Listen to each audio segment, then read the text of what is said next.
5 और फिर 7 टाइम्स में, फिर आपके पास में 1 आएगा, फिर आएगा 4, फिर 2, 8, 5, 7, 1। बात है समझ में? ये है डिवीजन के बाद में ये आएगा आपके पास में 22 डिवाइडेड बाय 7 को यदि मैं डिवाइड करता हूं तो मेरे पास में कितना आता है? गेटिंग माय पॉइंट और नॉट? अरे सर ठीक है, हाँ यहां से बात करते हैं, ठीक है। अच्छा तो ये क्या हो रहा है हमारे पास में, रिपीट करना स्टार्ट कर रहा है आपके पास में 142857, उसके बाद में 142857, ये आपके पास में रिपीट कर रहा है, सही है। अच्छा कहां तक जाएगा सर? ये काफी दूर तक चलेगा, है ना। तो यहां से ऑब्जर्व कर रहे हैं कि रेशनल नंबर जो होता है केवल p अपॉन q के फॉर्म में दिखे, हाँ रीअकरिंग, यस वेरी गुड, हाँ इसे कहते हैं हम लोग रेशनल नंबर। जो मैं बता रहा हूं यहाँ पे, जो रेशनल नंबर ये सारे के सारे नंबर हैं बार बार रिपीट हो रहे हैं। क्या हो रहे हैं सर? रिपीट हो रहे हैं। रिपीट होने को कहते हैं, जैसे कि कोई भी चीज आता है उसे कहते हैं अकर करना, है ना। आपने नहीं प्रोबेबिलिटी नहीं पढ़ी होगी आपने, ठीक है कोई दिक्कत नहीं, प्रोबेबिलिटी पढ़ा होगा 9th क्लास में आपने, वहां पे ऑब्टेंड होता है, किसी भी चीज का हो जाना इज नोन एज अकरिंग, और जो चीज फिर से आता है उसे कहते हैं रीअकरिंग, है ना। री प्लस अकर, है ना, रेकरिंग उसे बोलते हैं, क्या कहते हैं? रीअकरिंग कहते हैं, रेकरिंग भी कहते हैं। तो ये सारे के सारे टर्म रिपीट कर रहे हैं। इसी को लिखने का दूसरा अंदाज है आपके पास में, 3 पॉइंट जितना रिपीट हो रहा है वो लिखो आप, उसके ऊपर में ये आप लगा दे, बार लगा देते हैं। Getting my point? यस। यहां पे कौन रिपीट कर रहा है सर? 333 रिपीट कर रहा है, मतलब पॉइंट 3 के ऊपर पे बार लगा दिया, सही है सर। यहां पे इतना रिपीट कर रहा है आपके पास, इसके ऊपर में बार लगा देते हैं। तो ऐसा देखा, इसमें देखिए यहां पे पॉइंट के बाद में एक ही डिजिट है, उसके बाद में कोई है क्या? नहीं, खत्म हो गया पूरी तरह से। अच्छा एक चीज बताएं, यदि कोई भी ट्रेन, आप लोगों कभी मेट्रो पे ट्रेवल किए होंगे तो उसमें कहते हैं, उसमें कहता है कि ये जो ट्रेन है यहां पर इस स्टॉपेज पर टर्मिनेट करेगी, सुना होगा आपने, हाँ टर्मिनेट करना, यानी कि वहां पे जाकर के रुक जाएगी, फिर वहां से फिर स्टार्ट होगी, है ना। तो यहाँ पे स्टार्ट होने की बात नहीं करेंगे, जहां खत्म हो जाता है वो टर्मिनेट हो जाता है। यहां पे भी देखें सर, पॉइंट 4, इसके बाद में कोई भी डिजिट नहीं है, इसे कहते हैं टर्मिनेटिंग। क्या कहते हैं सर? टर्मिनेटिंग। और ये जो डेसिमल में लिखा है इसे कहते हैं डेसिमल एक्सपेंशन। क्या कहते हैं सर? Decimal expansion. कैसा है डेसिमल एक्सपेंशन?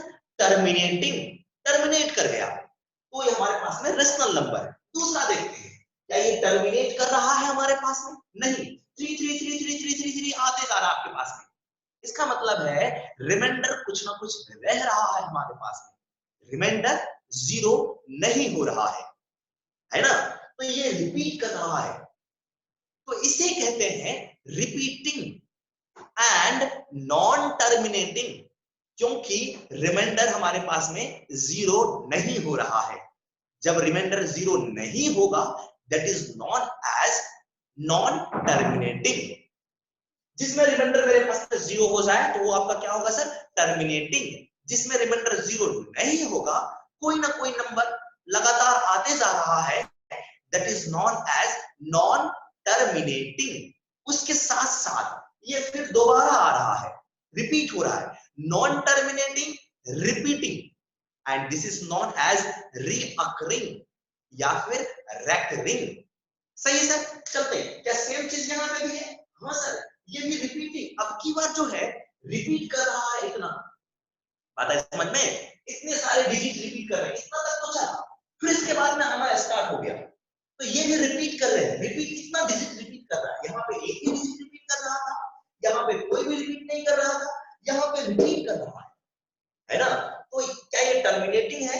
नहीं सर, रिमाइंडर यहाँ भी अभी अवेलेबल है, इसका मतलब it's not terminating, it's non terminating. तो हम कह सकते हैं इतने एग्जांपल के बेसिस पे कि all these are non term, ये सारे के सारे नॉन टर्मिनेटिंग रिपीटिंग, ये terminating only terminating not repeating, non terminating terminating, sorry ये टर्मिनेटिंग है, ये आपके पास में नॉन टर्मिनेटिंग रिपीटिंग है। सर एक और देखते हैं, ये इसे भी देखें आप, ये भी आपके पास में नॉन टर्मिनेटिंग है, रिपीटिंग है। हाँ सर, और ये क्या लिखा हुआ है 22/7। तो ये कैसा नंबर हुआ? रेशनल नंबर हुआ। तो रेशनल नंबर में हम लोग लिख सकते हैं, केवल P/Q के फॉर्म को रेशनल नंबर नहीं कहते हैं। ठीक है, एरो डाल करके लिखेंगे, इस तरह से लिखें, एरो डालें और लिखें, मैं आपको लिखा दे, ये छापने की जरूरत नहीं है, ये डिवीजन वाला आपको आता है ना, आप यहां से लिख लें, ठीक है, ये इतना लिख लें आप, और ये जो रिपीटिंग है इसके ऊपर में इस तरह से बार लगा दिया जाता है। ठीक है, और मैं यहाँ पे लिख रहा हूँ रेशनल नंबर आपने लिखना, रेशनल नंबर में हमने देखा था एक तो फॉर्म था आपके पास में P/Q, इस तरह से लिख लेना। मैं आपको बता दे रहा हूँ कि Q नॉट इक्वल्स टू 0। दूसरा आपके पास में डेसिमल एक्सपेंशन लिखना, डेसिमल एक्सपेंशन, यदि हम पॉइंट्स में लिखते हैं तो इसका जो डेसिमल एक्सपेंशन होगा, एक का कैसा देखा गया, टर्मिनेटिंग, है ना, टर्मिनेटिंग। ठीक है, दूसरा कैसा है, नॉन टर्मिनेटिंग रिपीटिंग, है ना, non terminating, non terminating repeating, non terminating and repeating, non terminating repeating.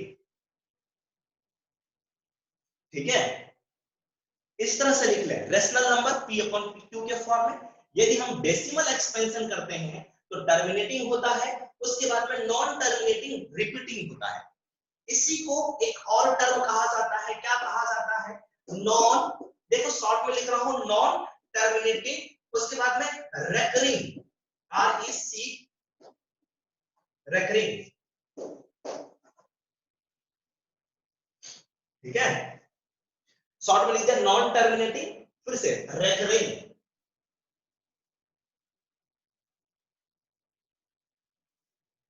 इतना इसे छाप ले सर, रेशनल नंबर लिखने के बाद में ये छाप ले।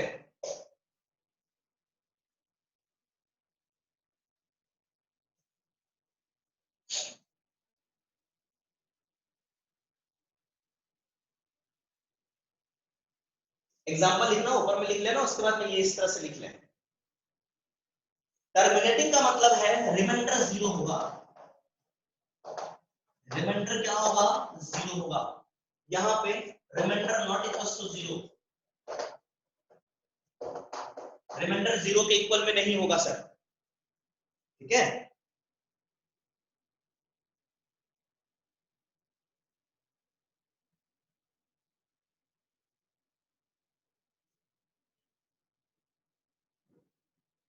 अच्छा, नेक्स्ट बात करते हैं हम लोग,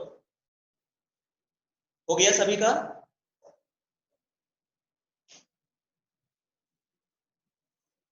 यस सर। ओके, ठीक है, डल। इधर देखिए सर, अब बात आती है कि सर यदि मेरे पास में रिपीटिंग न हो तो क्या होगा, है ना, जब हमारे पास में decimal expansion non terminating and non repeating हो जाए, है ना, नॉन टर्मिनेटिंग नॉन रिपीटिंग हो जाए तो क्या होगा। सर यदि वैसा हो जाता है तो एक नया नंबर कहा जाता है, उसे उसे कहते हैं इर्रेशनल नंबर। क्या कहते हैं सर? Irrational reminder 0 number. नहीं होगा। यस, किसी को कुछ डाउट है?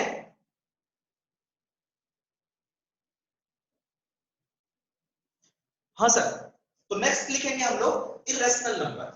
एक मिनट, इरेशनल नंबर से पहले मैं बात कर रहा हूं, इस तरह से एक नंबर लिख रहा हूं एग्जांपल करके। पहले मैंने बताया रेशनल नंबर में क्या था, टर्मिनेटिंग, एक तो टर्मिनेटिंग के कैटेगरी में तो रेशनल नंबर, दूसरा मेरा क्या था sir, non terminating but repeating, क्या वो भी रेशनल नंबर है? यस, वो भी रेशनल नंबर है। मैं कुछ एग्जांपल लिख के दिखाता हूं आपको, आप बताओगे कि कौन कौन सा रेशनल नंबर है, कौन कौन सा रेशनल नंबर नहीं है। ठीक है, यस, तो फर्स्ट एग्जांपल इस तरह से लिख रहा हूं, मैंने कहा आपके पास में 0.345, है ना। ये कैसा है, डेसिमल के बाद में टर्मिनेट कर गया, ये आपके पास में क्या है सर, टर्मिनेटिंग। मैं टी लिख दे रहा हूं, लिखो शॉर्ट में टर्मिनेटिंग। दूसरा एग्जांपल लिख रहा हूं, मैंने कहा कि सर 3.17954, ये भी कैसा है आपके पास में, अपनी मर्जी से लिख रहा हूं कुछ भी। इसके बाद देखो यहां पे इतना आगे बढ़ा, इसके बाद में कोई डिजिट लिखा मैंने नहीं लिखा, इसका मतलब ये भी टर्मिनेटिंग है। ऐसा है सर, टर्मिनेटिंग है आपके पास। एक और नंबर लिखता हूं, मैंने कहा कि 3.1 not 3 point always 7.141414 and so on। हाँ, इसका मतलब ये है, ये क्या है आपके पास में, नॉन टर्मिनेटिंग। मैंने डॉट डॉट डॉट लगा दिया, this is non terminating repeating, है ना। इसको लिखूंगा मैं नॉन टर्मिनेटिंग रिपीटिंग, है ना, NTR, नॉन टर्मिनेटिंग रिपीटिंग। सही है सर, यस। तो ये कैसे नंबर है, ये सारे के सारे सर रेशनल नंबर है। कैसा नंबर है सर मेरे पास में, अपनी मर्जी से यहाँ पे लिख रहा हूँ, ये रेशनल नंबर है। क्या है सर, रेशनल नंबर है। एक और नंबर के बारे में मैं बात करूँ, देखिए यहाँ से मैंने लिखा आपके पास में 1.95 है ना, 4, चलिए इस तरह से लिखा 1.414 एंड सो ऑन, इस तरह से, ठीक है। आगे का मालूम नहीं मुझे, 1.414 मालूम है, आगे का मालूम नहीं है, इसकी वैल्यू कितनी होगी। क्या कुछ भी मैंने रिपीट करता हुआ लिखा यहाँ पे, नहीं सर, रिपीट करता हुआ नहीं लिखा, 414 लिखा, इसके बाद में कुछ और भी है, मालूम नहीं मुझे। यहाँ पे 141414 रिपीट हो रहा था, यहाँ पे रिपीट नहीं हो रहा आपके पास में 414, इसके बाद में कौन सा नंबर है मालूम नहीं। बात है समझ में। तो ये जो नंबर है जिसके बारे में मालूम नहीं है आगे क्या आने वाला है, this is known as irrational number.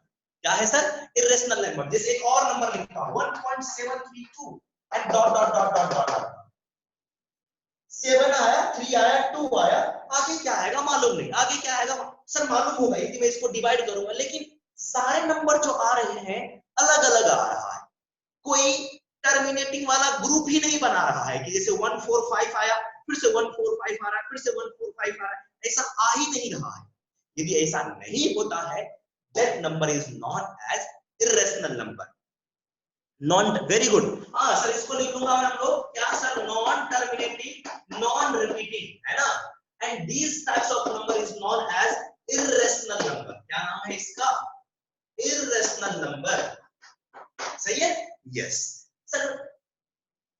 चलिए लिख ले, इसे फटाफट लिख ले, एग्जांपल करके लिख ले सर। ये इर्रेशनल नंबर अपनी मर्जी से कुछ भी लिख सकते हैं। मैंने कहा सर ये लिख सकते हैं क्या अपन 9.01 0012401 कुछ भी लिख सकते हैं इस तरह से, यस अपनी मर्जी से लिख सकते हैं।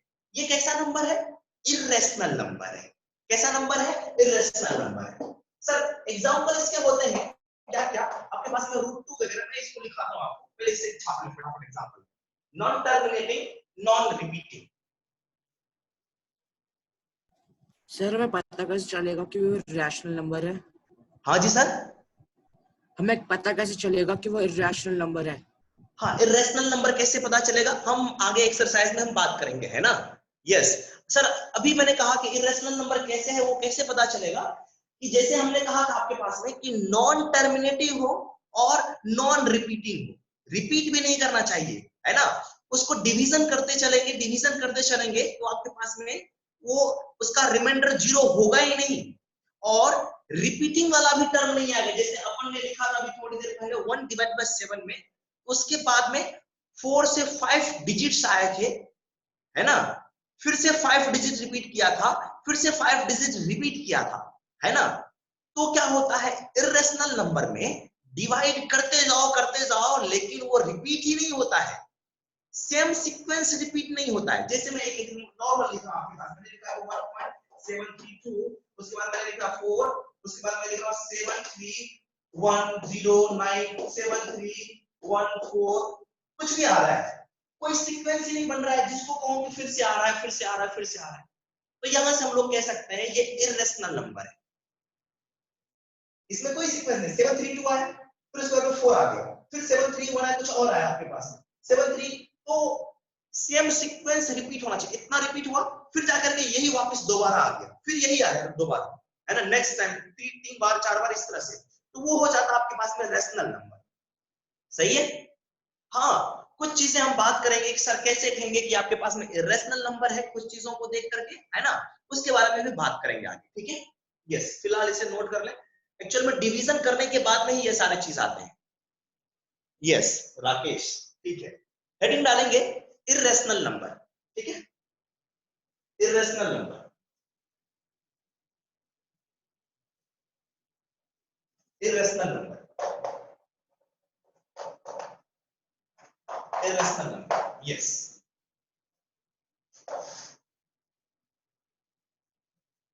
सिंपल लिख लेते हैं, ए number which is not in the form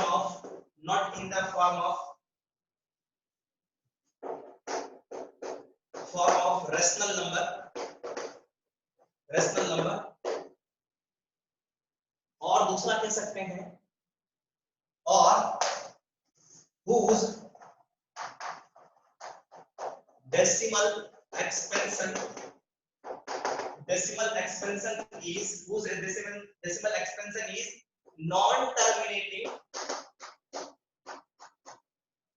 non-terminating and non-repeating।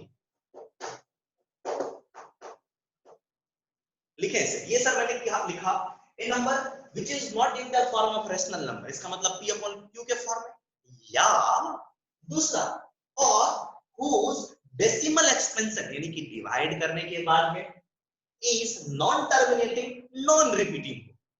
सही है। यस, उसके बाद एक मिनट रुक जाए, एक मिनट छापे नहीं है, ठीक है। यस, इसको हम लोग q डैश से रिप्रेजेंट करते हैं, मैंने स्टार्टिंग में लिखा था, लिख ले नीचे, it is represented by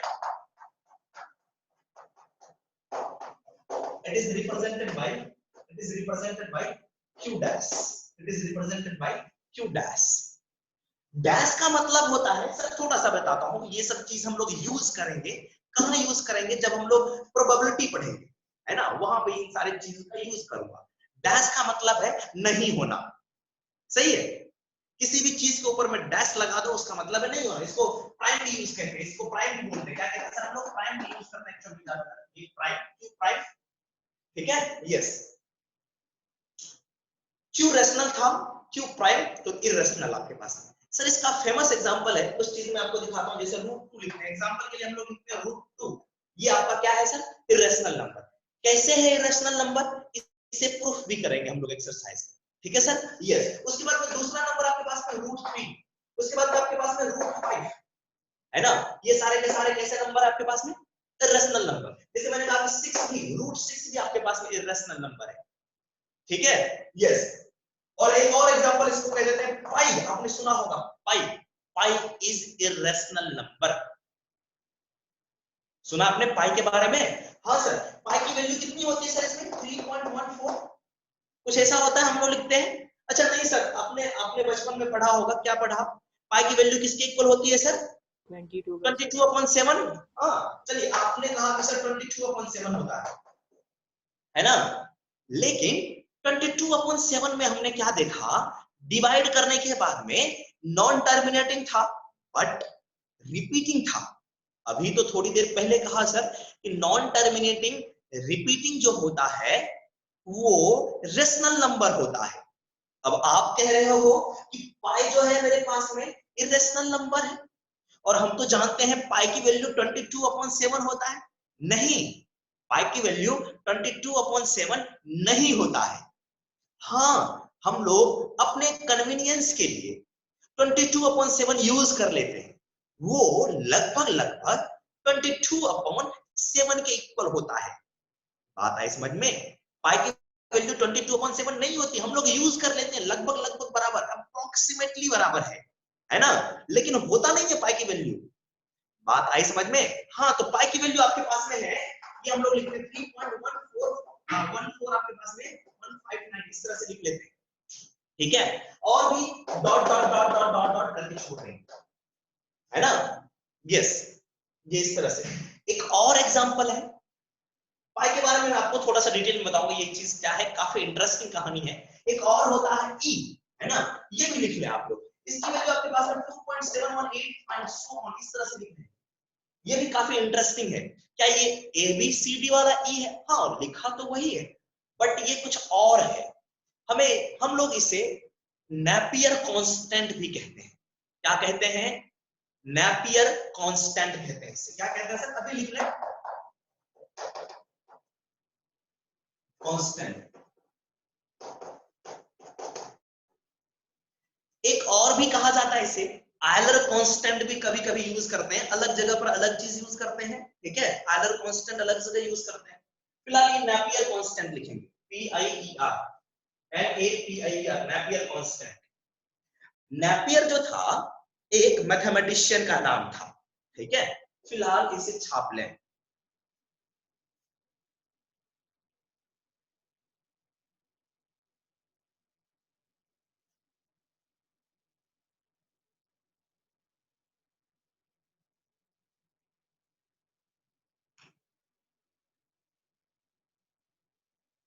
yes, हो गया। Yes, very good. यस, आगे बढ़ते सर। इतना लिख लिया आपने, नेपियर कांस्टेंट। एक और चीज मैं आपको बताता हूं ई के बारे में, है ना। ई एक्चुअल में क्या होता है, बिल्कुल थोड़ा सा समझ में नहीं आएगा, है ना। चलो कोई दिक्कत नहीं, ई के बारे में काफी बाद में डिटेल बात करेंगे, अभी जरूरत नहीं पड़ेगी आपको। पाई के बारे में समझते हैं क्या होता है। इसके बाद एक पॉइंट लिखेंगे आप, मैं इसको इरेज कर देता हूं। ठीक है,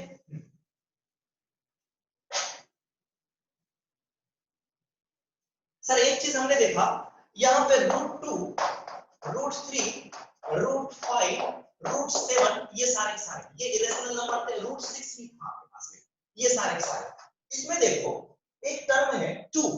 आपने पढ़ा होगा 2 एक प्राइम नंबर है ना। अभी मैं बताऊंगा प्राइम नंबर के बारे में। 3 भी आपके पास में प्राइम नंबर है, 5 भी प्राइम नंबर है, 7 भी प्राइम नंबर है। अच्छा, रूट के अंदर में है, रूट के अंदर में यदि आपके पास में प्राइम नंबर आ जाए, क्या आ जाए सर? प्राइम नंबर आ जाए, ये इरेशनल होगा ही होगा। बात है समझ में? रूट के अंदर में, स्क्वायर रूट के अंदर में आपके पास में प्राइम नंबर आ जाए, ये कैसा होगा सर आपके पास में? Irrational number. सही है, इरेशनल नंबर। इसे लिख लेंगे नेक्स्ट पॉइंट में एरो डाल करके कि रूट के अंदर में प्राइम नंबर हो जाए। हाँ सर, प्राइम नंबर, तो ये क्या होगा? Irrational number. ठीक है, यस, लिख ले इसे। अब कोई बच्चा कहेगा कि सर 6 तो प्राइम नंबर नहीं है। किसी के दिमाग में बात आ रही होगी कि सर प्राइम नंबर क्या है ना। सर मैं बता देता हूं, प्राइम नंबर वो होता है जिस नंबर के 2 ही फैक्टर होते हैं। ऐसा नंबर जिसके 2 ही फैक्टर होते हैं। अब बात आई, ये फैक्टर क्या है? फैक्टर का मतलब होता है कोई भी नंबर होता है, किसी ना किसी चीज को मल्टीप्लाई करने के बाद में बनता है ना। तो जिसको मल्टीप्लाई करने के बाद में नंबर बनता है, जिसे मल्टीप्लाई किया, that is known age factor.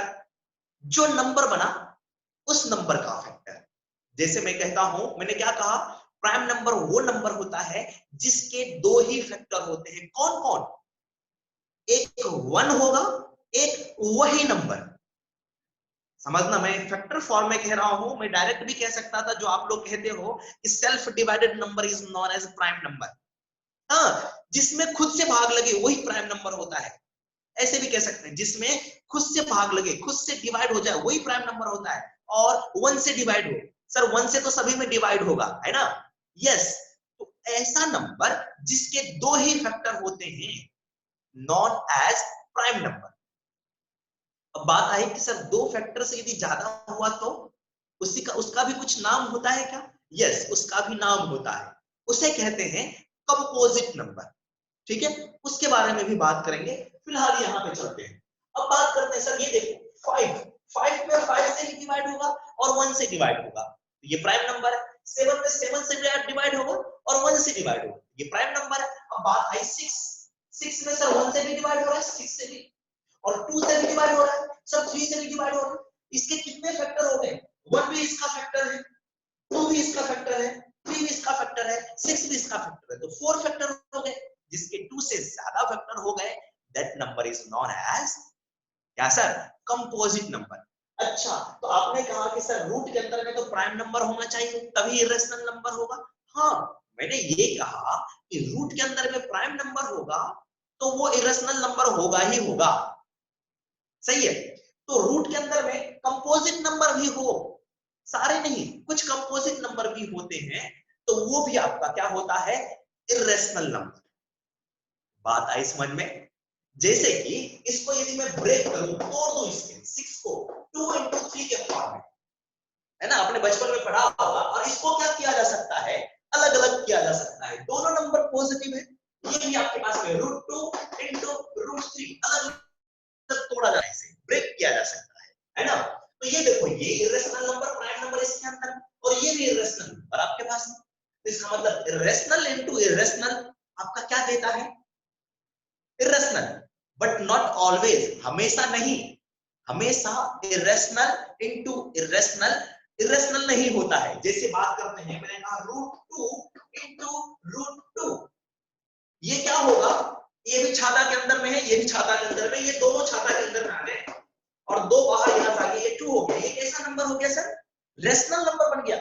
इसका मतलब है इरेशनल नंबर को इरेशनल नंबर से मल्टीप्लाई करने के बाद में रेशनल नंबर भी आ सकता है और इरेशनल नंबर भी आ सकता है। बात आ रही है समझ में? हाँ, तो ध्यान रखेंगे कि प्राइम नंबर होगा तो इरेशनल नंबर होगा ही होगा, लेकिन कभी कभी कंपोजिट नंबर भी इरेशनल नंबर हो जाता है। कंपोजिट नंबर भी यदि रूट के अंदर में आ जाता है, छाते के अंदर में आ जाता है, इस छाते के अंदर में आ गया कभी ना कभी, तो वो इरेशनल नंबर बन जाता है। Getting my point? हाँ, एक और चीज, ये जो छाता बना हुआ है हमारे पास में, ये जो छाता है, इस छाते के अंदर में नेगेटिव नंबर नहीं होना चाहिए, एक नेगेटिव नहीं होना चाहिए, नहीं तो ये रियल नंबर नहीं होता है। ये रूल बनाया गया, इसके अंदर में नेगेटिव नहीं रख सकते। क्यों नहीं होगा, आगे कभी बात करेंगे इसके बारे में, ठीक है सर? यस, उसे कहते हैं हम लोग इमेजिनरी नंबर, और कॉम्प्लेक्स नंबर यहाँ पे आ जाती है ना। यस, इसे निकालना होगा। फिलहाल ये पॉइंट लिखेंगे, ये इरेशनल नंबर होगा ही होगा आपके पास में, यदि प्राइम नंबर है इरेशनल नंबर होगा ही होगा, रेशियो में ले लेना, होगा ही होगा, ठीक है।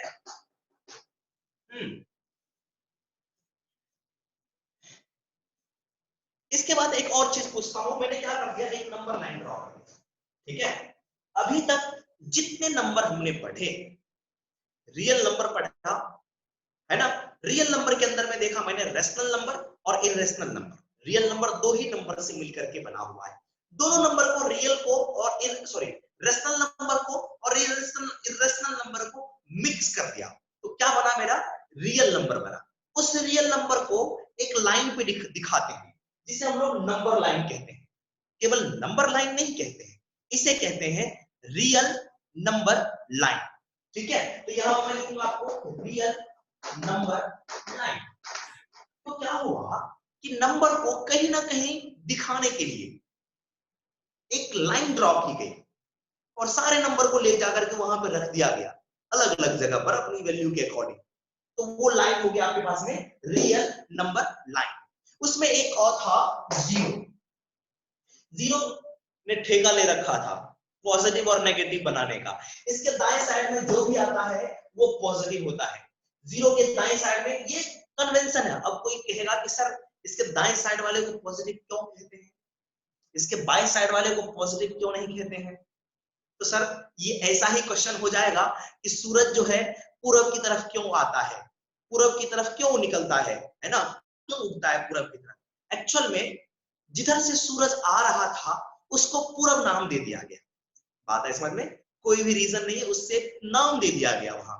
हाँ, यही है कन्वेंशन के लिए, आगे सॉल्व करने के लिए मैथमेटिक्स में रूल बना दिया गया कि जीरो के दाएं साइड में जो नंबर होंगे वो पॉजिटिव होगा, जीरो के लेफ्ट साइड में जो भी होगा वो नेगेटिव नंबर होंगे। यानी कि जीरो से ज्यादा पॉजिटिव, जीरो से कम नेगेटिव।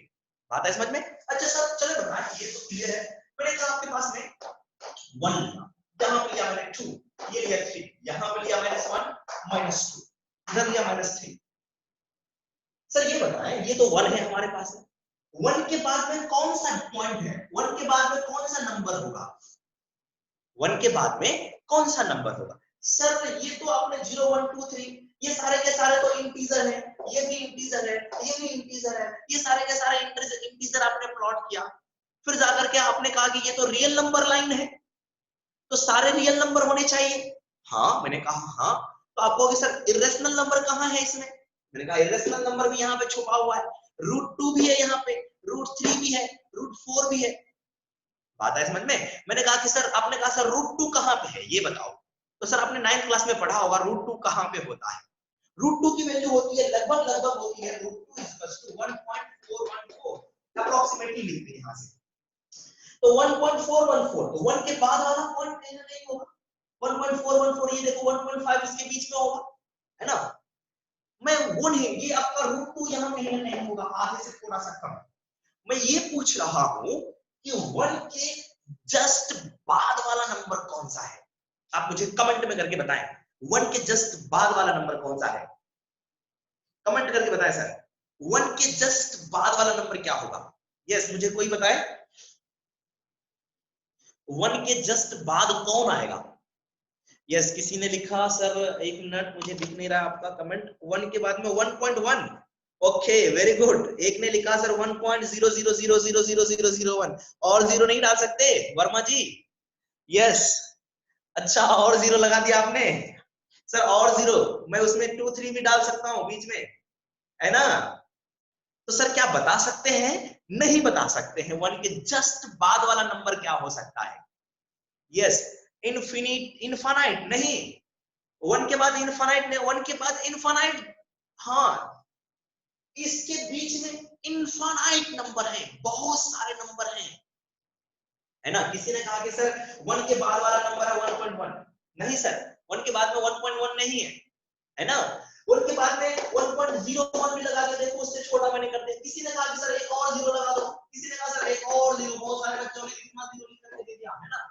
सर और भी तो लगा सकते हैं, क्या जीरो ही लगा सकते हैं? और नंबर भी तो 2 3 4 ये सब भी तो लिख सकते हैं, है ना। अच्छा, इसका मतलब 1 के जस्ट बाद वाला नंबर प्रिडिक्ट नहीं कर सकते, बताया नहीं जा सकता है। हाँ, होगा कोई ना कोई नंबर। तो बात आई कि सर कौन सा नंबर होगा? सर 1 से लेकर के 2 तक में कितने नंबर? Infinite number. इनफाइनाइट का नंबर बहुत सारे। मैंने क्या कहा? इनफाइनाइट का मतलब, मैंने कहा इनफाइनाइट नंबर, इसका मतलब बहुत सारे नंबर। कितना पता नहीं, बहुत सारे। बात है समझ में? तो 1 से 2 के बीच में बहुत सारे नंबर है, 2 से 3 के बीच में कितने सारे नंबर है? सर बहुत सारे नंबर है। बात आ रही समझ में? हाँ, इसके बारे में एक मैथमेटिशियन ने बताया, वो इंडिया के थे। उसका क्या नाम है, कोई बताएंगे?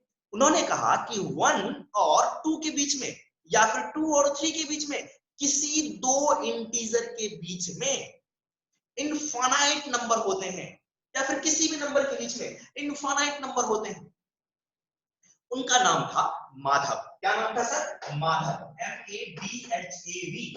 माधव ने कहा कि दो नंबर्स के बीच में, किसी भी दो नंबर के बीच में इनफाइनाइट नंबर होते हैं। किसने बताया सर? माधव ने। इसके बारे में नहीं, लोगों को नहीं पता होता है माधव के बारे में। इसने एक और चीज बताया था, इसने पाई की वैल्यू भी बताई थी, है ना। माधव ने पाई के बारे में भी बताया था पहले, काफी पहले, ठीक है। प्लूटो वगैरह से काफी पहले इसने पाई के बारे में बताया था। रामानुजन से पहले इन्होंने पाई के बारे में बताया था, ठीक है। यस, तो सर मैं कह रहा था कि 1 के जस्ट बाद, सर ये बताएं 1 कैसा नंबर है? अब मैं पूछ रहा हूं 1 कैसा नंबर है? रेशनल नंबर है? रेशनल नंबर है ना। हाँ, 1 रेशनल नंबर है। तो किसी भी रेशनल नंबर के जस्ट बाद वाला जो नंबर होगा वो हमारा इरेशनल नंबर होता है, ठीक है। ये मैथमेटिकली मैथमेटिशियन ने प्रूफ कर रखा है, ये सारी चीजें, ये सारी बातें मानी गई है ना। यहाँ पे प्रूफ भी किया हुआ है इसमें कि सर 1 के जस्ट बाद वाला जो नंबर होगा 1 है रेशनल नंबर। रेशनल नंबर के जस्ट बाद वाला नंबर क्या होगा? Irrational number. इरेशनल नंबर आया, उसके जस्ट बाद वाला नंबर कौन सा होगा? Rational number. उस रेशनल नंबर के जस्ट बाद वाला नंबर क्या होगा? Irrational number. Rational irrational, rational irrational, एक दूसरे के अल्टरनेट चल रहे हैं। बात आ रही है समझ में? मैंने कहा कि रेशनल नंबर के जस्ट बाद वाला जो नंबर होगा इरेशनल होगा, इरेशनल के जस्ट बाद वाला जो नंबर होगा वो रेशनल होगा। तो रेशनल इरेशनल, रेशनल इरेशनल, ये अल्टरनेट चलता जाएगा। Getting my point? यस। तो आप एक पॉइंट यहां से लिखेंगे कि रेशनल नंबर एंड, एक मिनट मैं लिख दे रहा हूं, आपने ये ऊपर छाप लिया होगा आई थिंक, यस सभी ने छाप लिया होगा। और ये नंबर लाइन का भी बनाना होगा तो बना सकते हैं आप फोटो, और यहां पे लिख सकते हैं एरो डाल करके rational number and irrational number are alternate to each other। Sir alternate का मतलब होता है एक के बाद एक, क्या होता है? एक के बाद एक होता है अल्टरनेट का मतलब, ठीक है सर?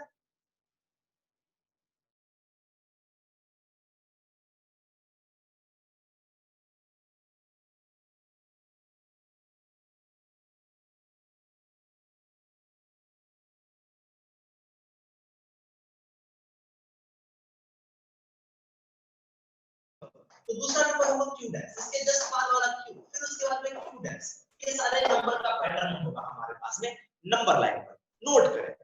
वेरी इंटरेस्टिंग, काफी इंटरेस्टिंग है सर, याद रखेंगे ये सारे पॉइंट्स,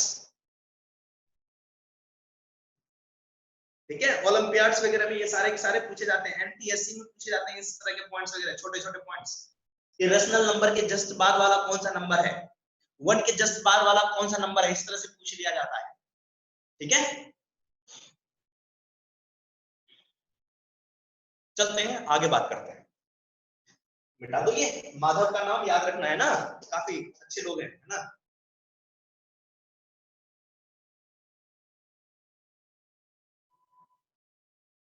नहीं, किसी के दिमाग में चल रहा होगा सर ये आरएसएस वाले माधव तो नहीं है, नहीं वो वाले माधव नहीं है, है ना?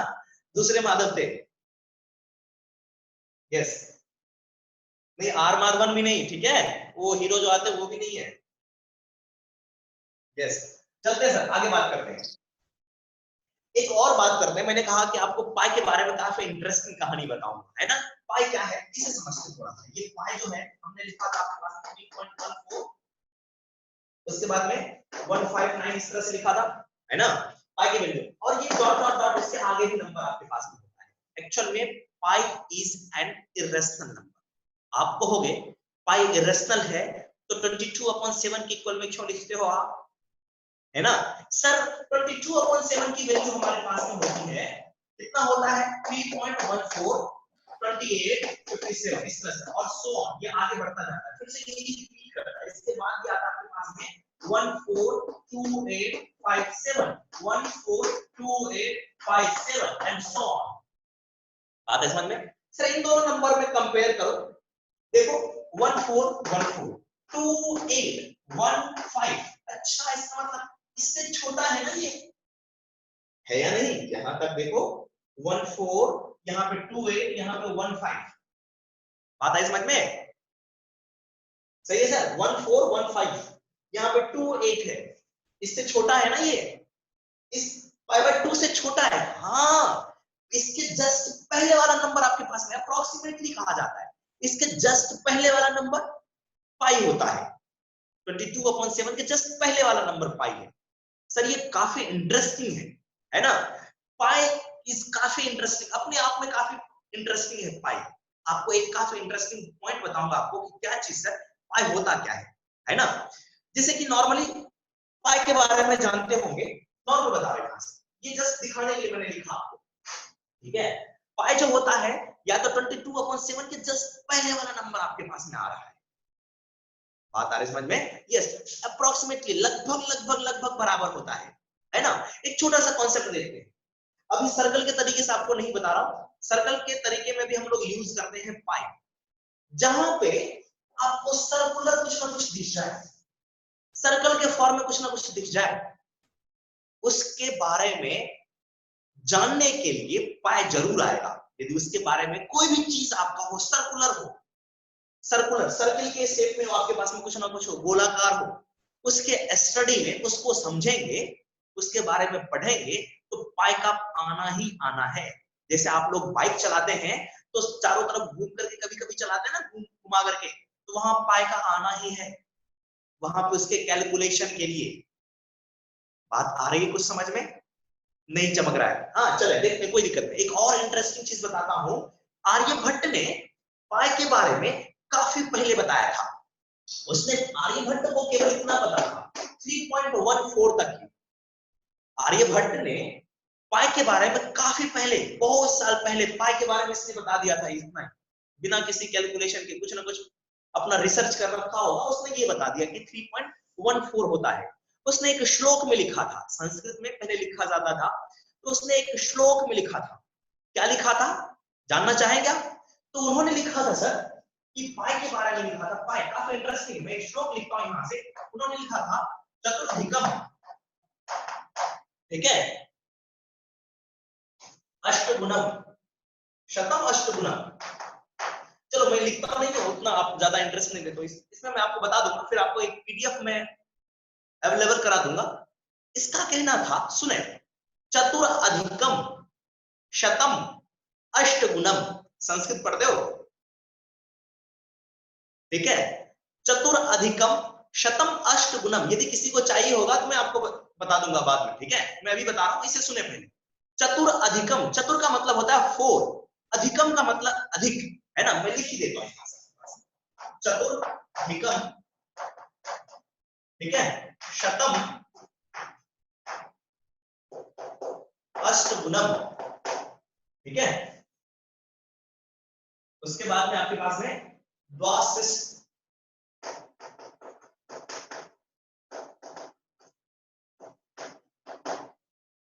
द्वाशिष्ट था सहस्त्रानाम, सहस्त्रानाम। उसके बाद आता है आपके पास में अयुक्त द्वय, अयुक्त द्वय विषकंभस्य आसन्नो वृत्त परिणामः। ये क्या है इसे समझते हैं। आर्यभट्ट ने ऐसे लिखा था पाई की वैल्यू, काफी इंटरेस्टिंग है सर। आर्यभट्ट ने ऐसे लिख दिया था, उसने कहा था चतुर का मतलब 4 अधिकम, 4 अधिक है, 4 ज्यादा, 4 मोर 4, है ना? 4 ज्यादा किससे? शतम, शतम का मतलब होता है सर आपके पास में 100, 100 से 4 अधिक। उसके बाद में अष्टगुणम, गुणम का मतलब गुना करना, कितना? 8 मल्टीप्लाई करना, इसमें 8 मल्टीप्लाई कर दिया। द्वाशिष्टि तथा, द्वाशिष्टि का मतलब होता है आपके पास में 62। सहस्त्रानाम का मतलब होता है 1000, 62,000। इस तथा का मतलब आपके पास में जोड़ देना, ऐड करो इसमें, कितना सर? 62,000।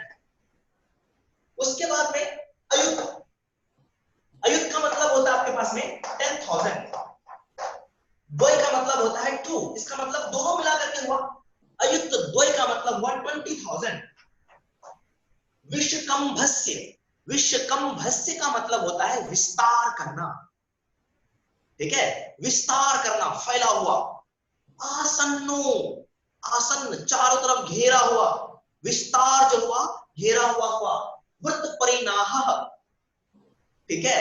वृत्त की परिधि, हिंदी में कहते हैं परिधि, सरकमफ्रेंस को, वहां से रिलेटेड है। उसने कहा कि एक वृत्त में, ये कह रहा है आपके पास में कि वृत्त में जो होता है आपके पास में यहां से सरकमफ्रेंस इक्वल्स टू, यहां पे डायमीटर इनटू कुछ ना कुछ ये होता है।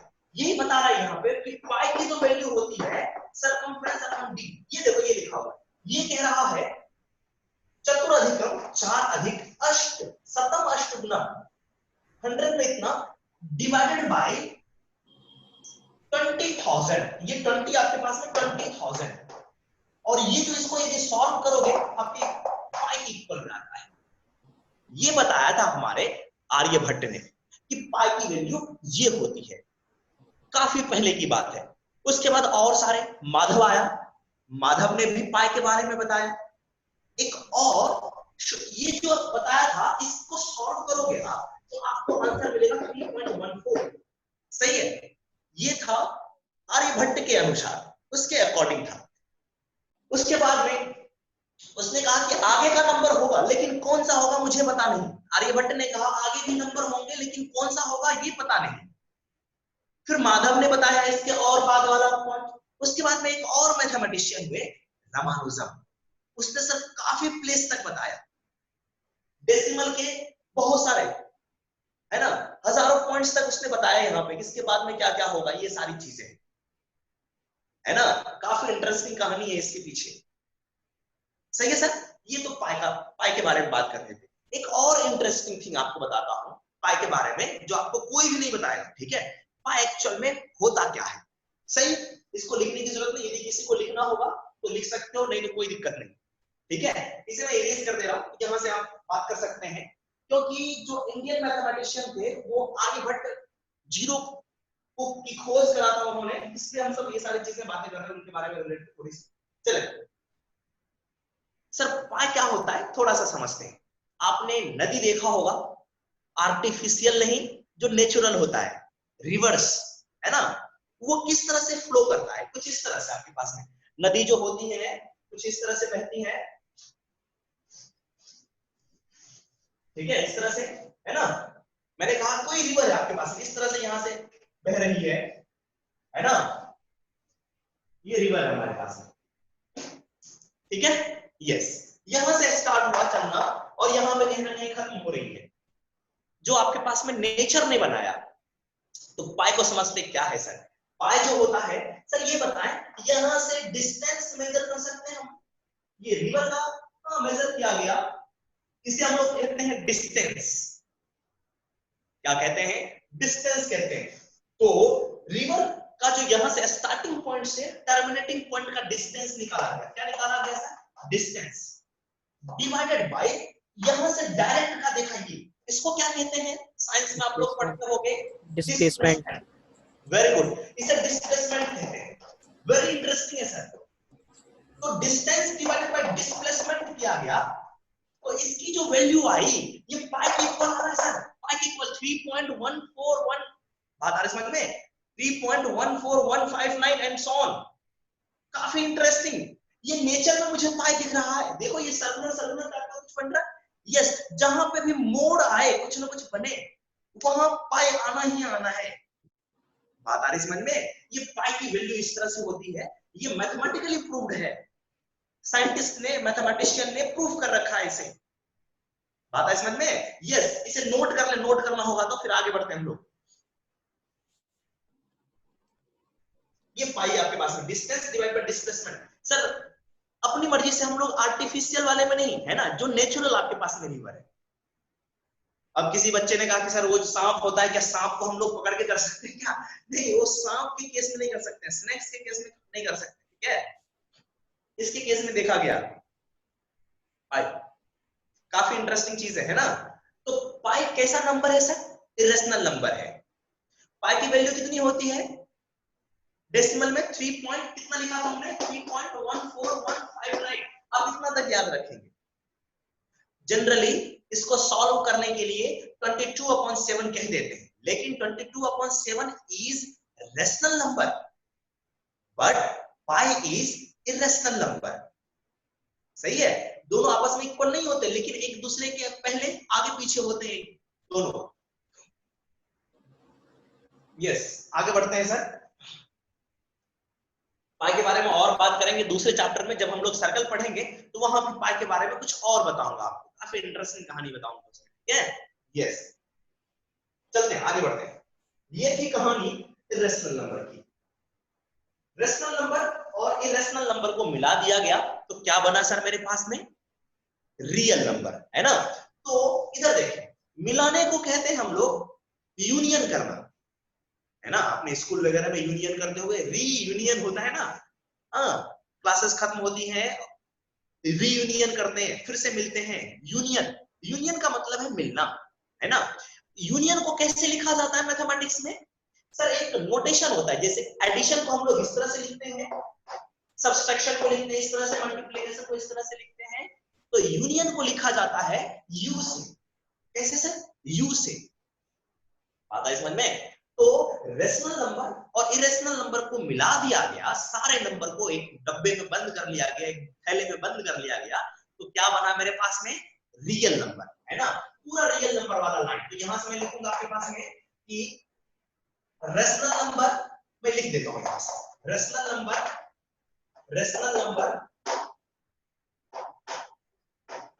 यूनियन इरेशनल नंबर,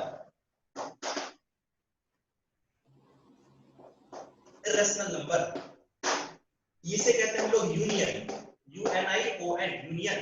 तो ये क्या बनेगा सर हमारे पास में? Real number. Getting my point? Yes. इसको शॉर्ट में ऐसे लिख सकते हैं Q यूनियन Q डैश। क्या देगा ये आपके पास में? Real number. हमने बताया था सर स्टार्टिंग में आपको, रियल नंबर को R से डिनोट करते हैं, ठीक है? छाप ले इसे।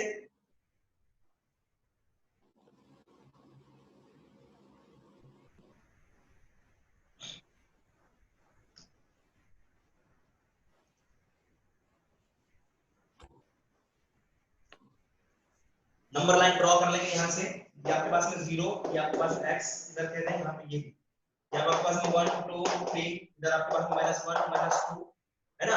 यहाँ पे कहीं ना कहीं √2 होगा, √2 होगा, है ना? 3 से थोड़ा सा आगे, 3 से थोड़ा सा आगे क्या होगा आपके पास में सर? 22/7 होगा। यहीं पे कहीं ना कहीं पाई होगा, इसके जस्ट इधर कहीं ना कहीं पाई होगा, है ना? सारे नंबर इस पे हैं, इस नंबर लाइन पे। यस, लिख लेंगे इसे। सर ये कहां तक जाएगा ये नंबर बताएं सर, कहां तक जाएगा? इनफाइनाइट तक। ये इनफाइनाइट तक जाता है। ये इधर कहां तक सर? ये माइनस वाला नंबर है तो माइनस इनफाइनाइट तक। सही है? Yes.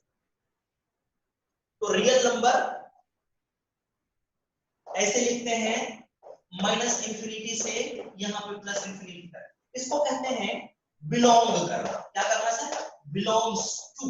Real number belongs to. इतना ना लिख करके कहानी शॉर्ट फॉर्म में निपटा देते हैं। इस तरह से ई नहीं लिखना, इस तरह से लिखना आपको, ठीक है? बिलोंग्स टू कहते हैं।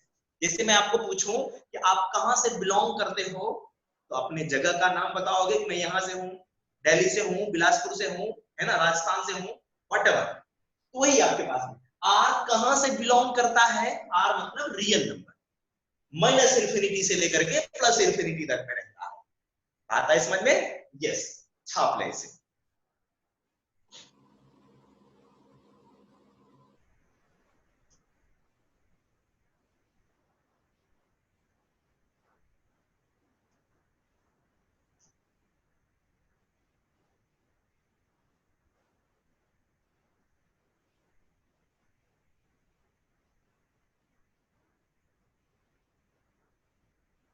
छाप लिया सर?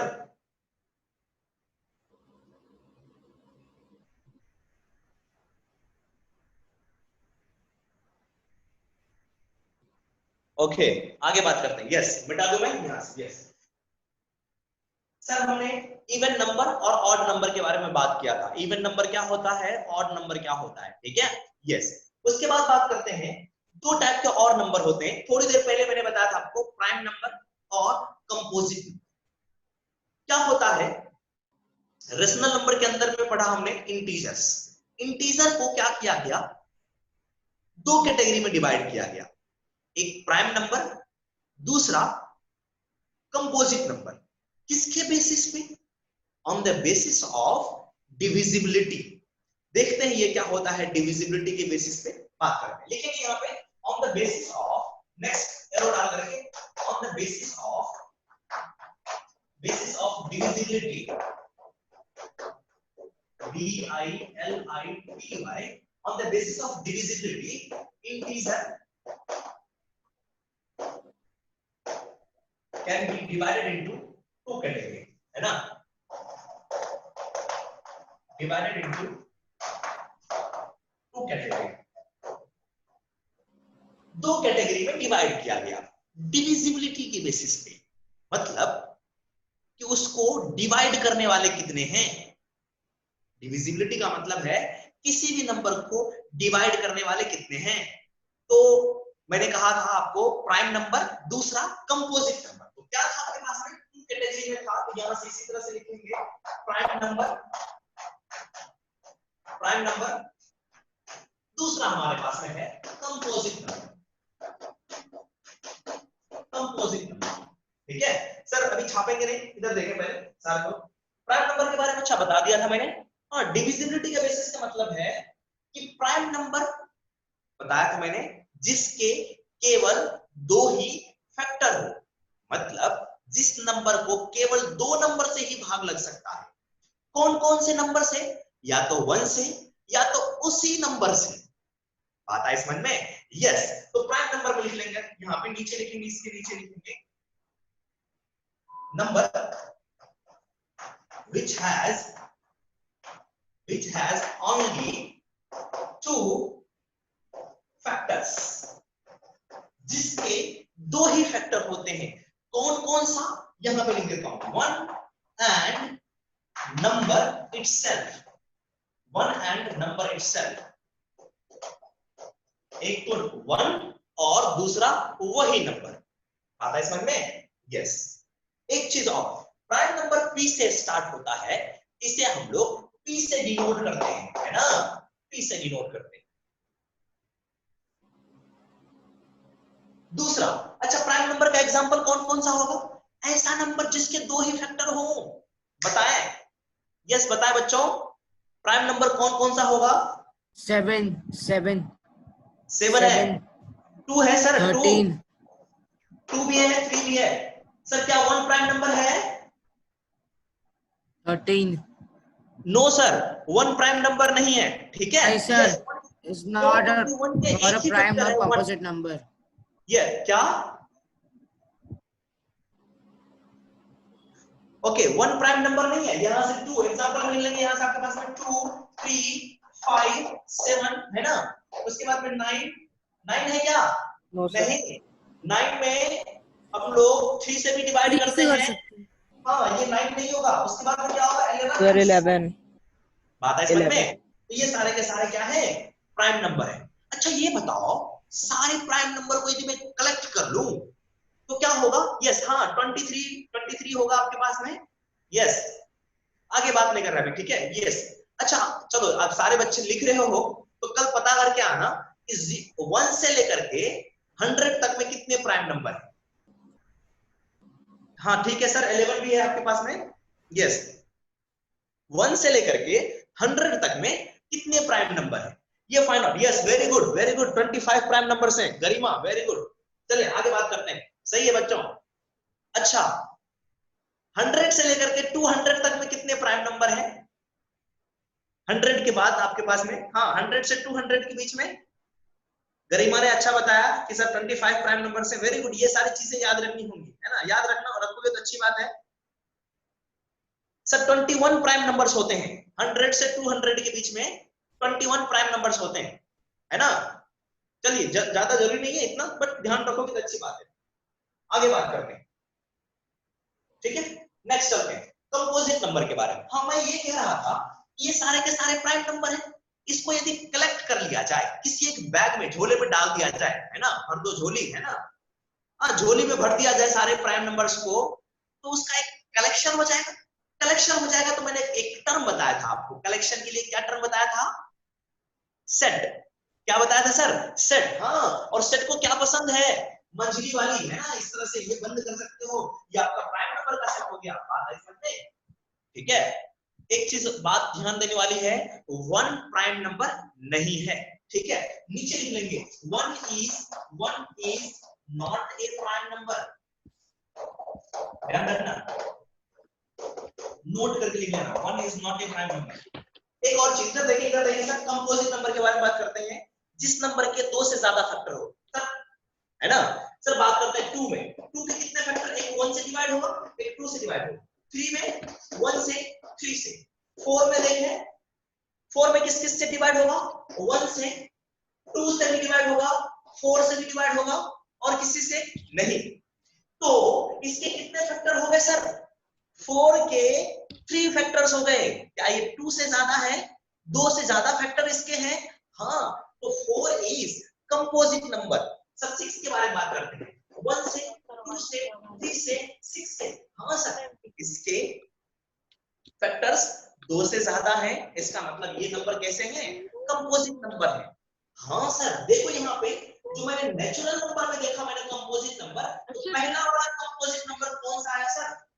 4। यस, पहला, फर्स्ट कंपोजिट नंबर इज 4। ये नहीं है आपके पास में, इसके 2 ही फैक्टर है, ये कंपोजिट नंबर नहीं है आपके पास में। दिस इज नॉट, है ना? तो फर्स्ट कंपोजिट नंबर इज 4। और कह सकते हैं, आपको पूछेगा कोई कि स्मॉलेस्ट कंपोजिट नंबर बताओ बच्चों, तो 4 बोलेंगे।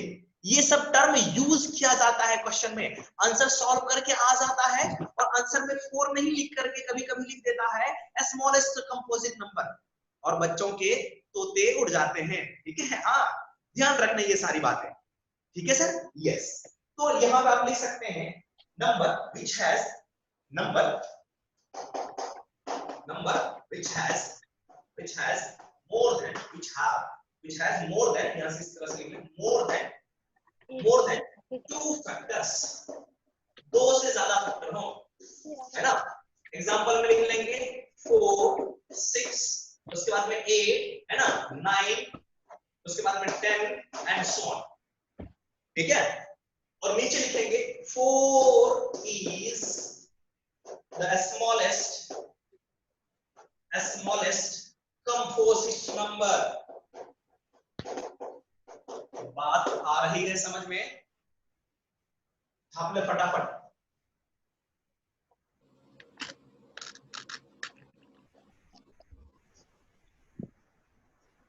बच्चों मजा आ रहा है पढ़ने में?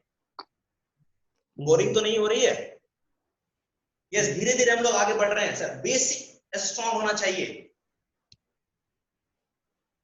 आपने सुना होगा कुछ दिन पहले भूकंप आया था, है ना, दिल्ली में, है ना, 3.0 या कुछ इस तरह से। तो यदि तेज भूकंप आती है तो कुछ बिल्डिंग्स गिर जाते हैं, है ना। क्यों? क्योंकि उसका जो बेस होता है स्ट्रॉन्ग नहीं होता है। हाँ, ये सारा का सारा हमारा बेस है, आप बच्चों का ये सारा का सारा बेस है, ये बेस स्ट्रॉन्ग होना चाहिए आप लोगों का। ठीक है, तो कभी भी भूकंप आए आपको कुछ भी नहीं बिगाड़ सकता है ना। यस, चलते हैं आगे बात करते हैं सर। कंपोजिट नंबर हमने बात कर लिया।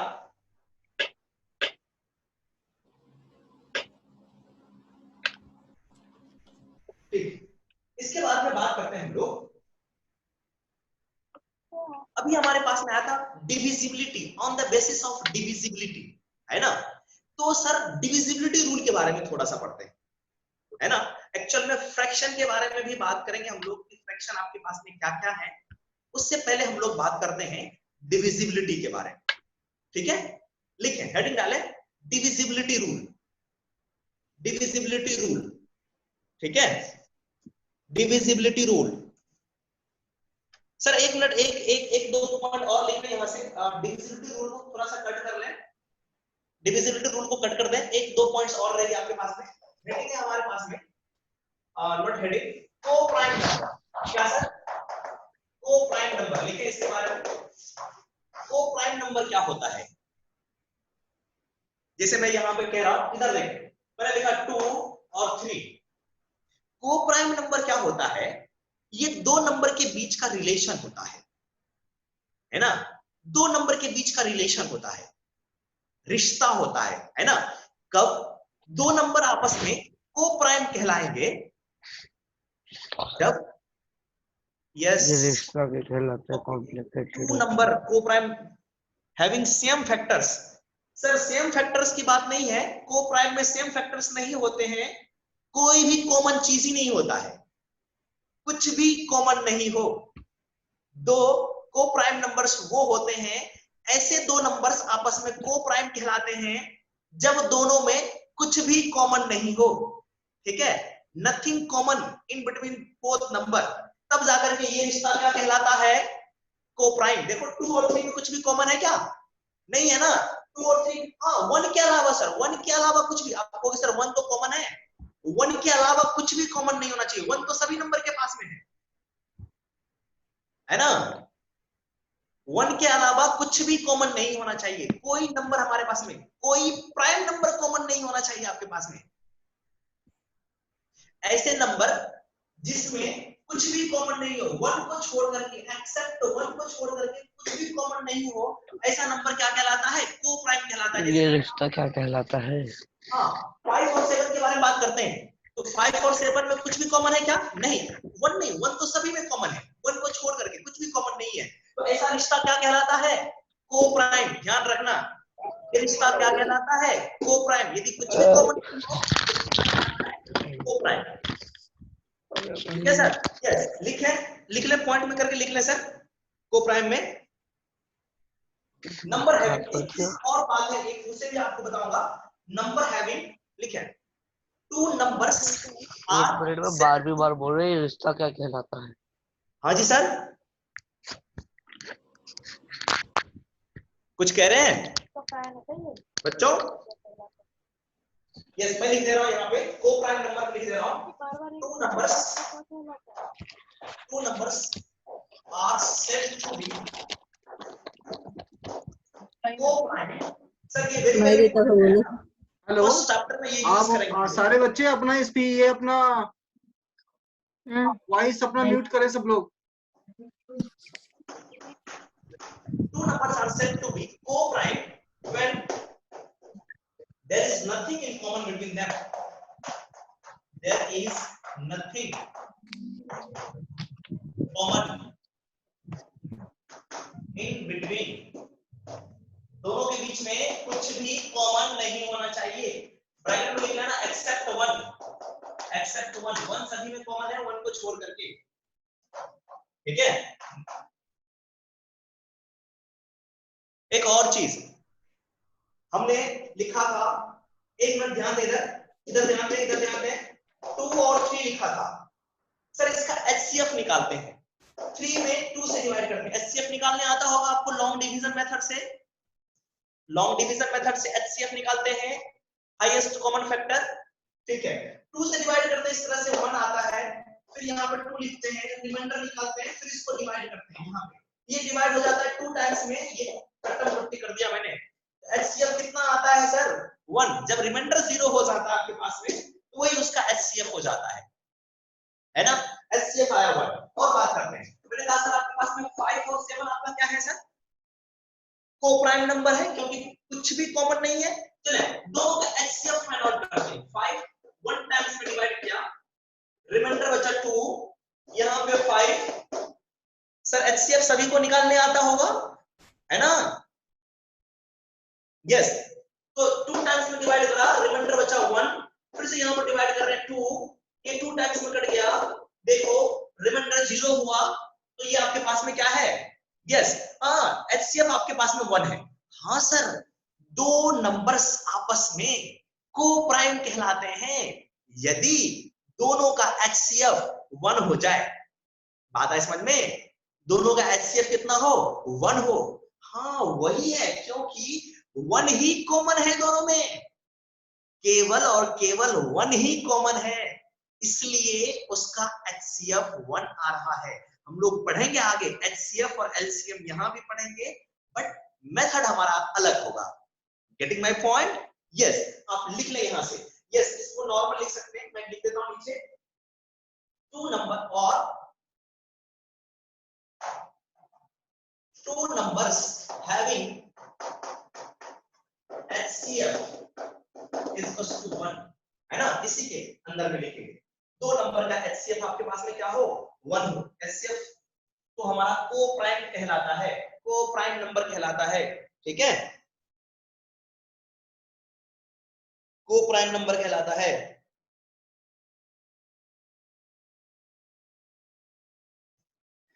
इसके बाद एक और पॉइंट है,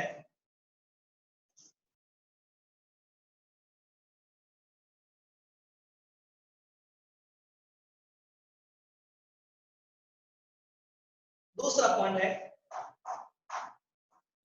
ट्विन प्राइम नंबर। ये क्या होता है सर, ट्विन प्राइम नंबर क्या होता है, ट्विन प्राइम नंबर कोई बताए, ट्विन प्राइम नंबर क्या होता है।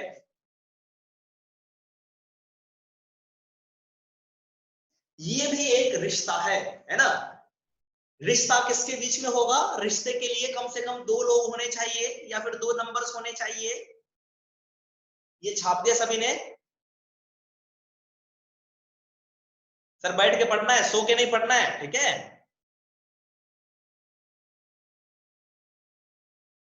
यस, ट्विन प्राइम नंबर के बारे में बात करते हैं। Sir twin prime number is also, हाँ ठीक है, इधर ध्यान दें, ट्विन प्राइम नंबर भी होता है, एक रिश्ता होता है। रिश्ता दो चीजों के बीच में होती है, या तो दो इंसान हो, है ना, या फिर दो जीव हो, या फिर दो नंबर्स हो, या दो ऑब्जेक्ट्स हो, है ना, रिलेशन कहते हैं। तो दो नंबर के बीच में रिलेशन है, प्राइम नंबर। हाँ, दो प्राइम नंबर के बीच में ऐसा रिलेशन यदि दोनों के बीच का डिफरेंस 2 हो जाए।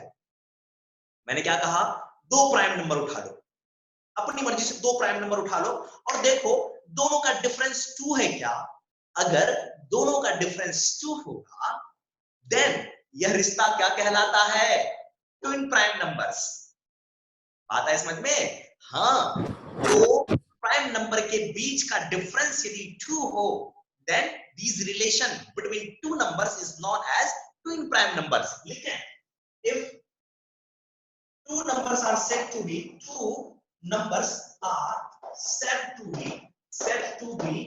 twin prime number when two prime numbers, यहाँ से prime number लिखना, two prime numbers said to be twin prime number when the difference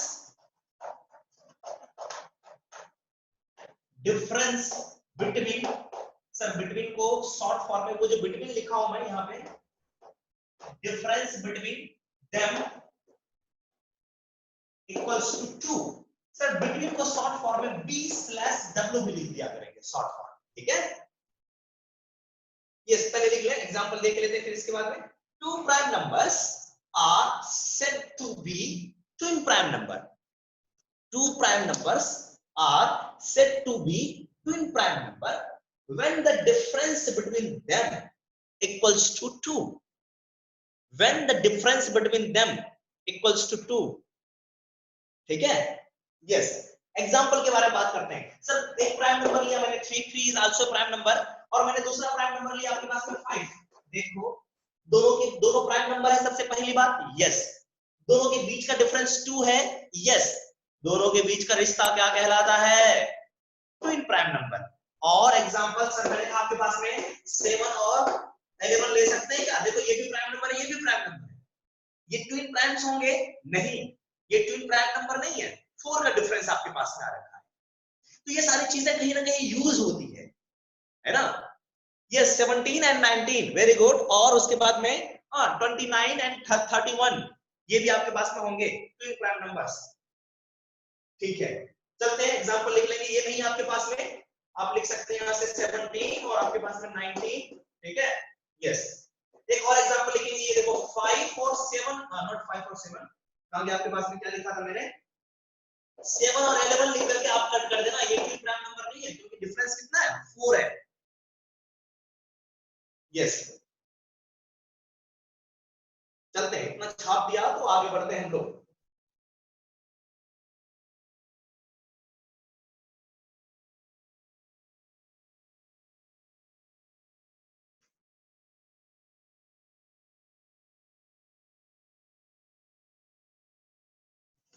छाप ले, फिर आगे बढ़ते हैं सर।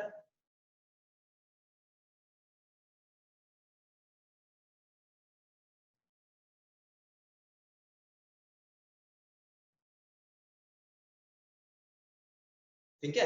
अच्छा सर, एक और चीज बात थी, होल नंबर के बारे में तो सभी को पता है ना जी। यस, क्या लिखा आपने, डन, ओके। आगे बात करते हैं। होल नंबर, नेचुरल नंबर में 0 मिल गया था, आपके पास में होल नंबर आएगा, ठीक है। यस, मैंने लिखाया था, आई थिंक, या नहीं मुझे मालूम, याद नहीं, शायद दिखाया था मैंने होल नंबर के बारे में।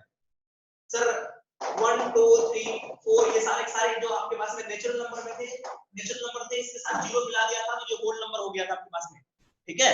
यस, उसके बाद हेडिंग डालेंगे फ्रैक्शन। क्या सर, फ्रैक्शन। इंटीजर और दूसरा पार्ट उसका, दूसरा भाई क्या, फ्रैक्शन, है ना। फ्रैक्शन क्या होता है इसे समझते हैं। हाँ,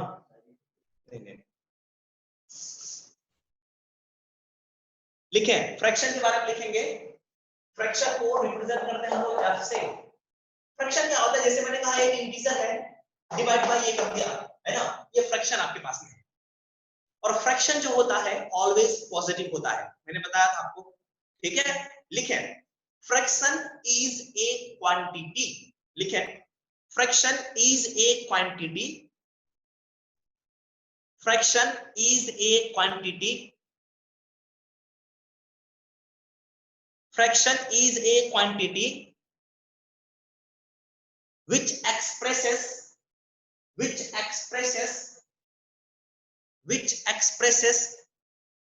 a part of whole, a part of whole, पूरा का, है ना, पूरा का कुछ ना कुछ पार्ट आपके पास में फ्रैक्शन होता है आपके पास में, a part of whole। मैं फिर से रिपीट करता हूं, fraction is a quantity which is expressed as part of whole।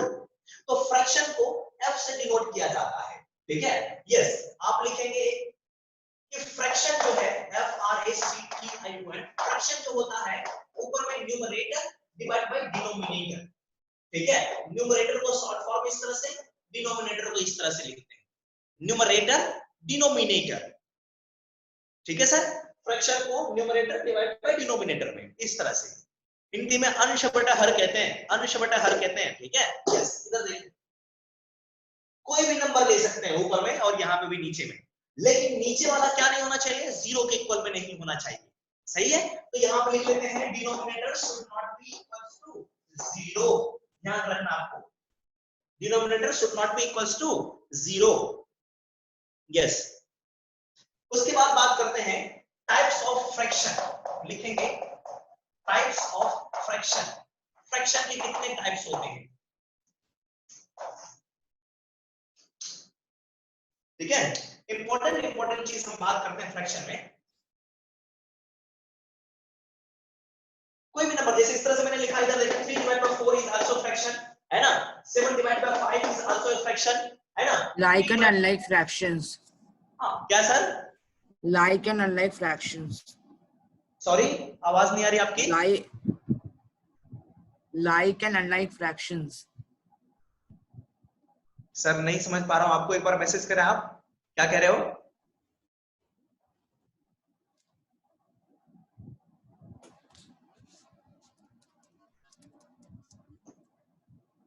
हाँ चलते हैं यहां से, ये आपके पास में फ्रैक्शन था, आप मैसेज कर देना क्या कह रहे थे आप,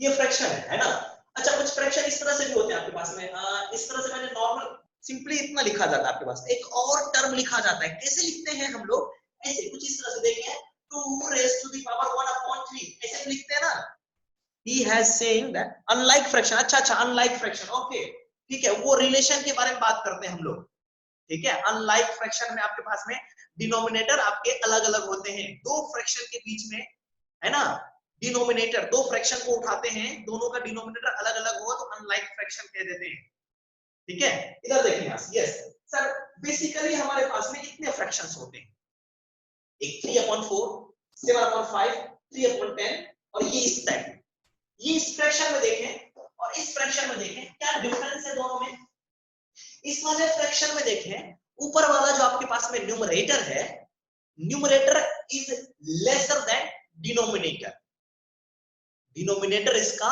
ज्यादा है, डिनोमिनेटर क्या है सर, ज्यादा है, डिनोमिनेटर की वैल्यू क्या है, ज्यादा वैल्यू दे रखी है,